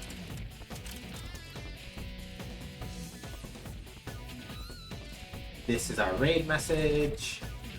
Just SJ shows raids with their favorite emotes. They don't have to be my emotes, whichever emotes you feel comfortable with. And that's pretty much it. That's what we're on. That's what we're at.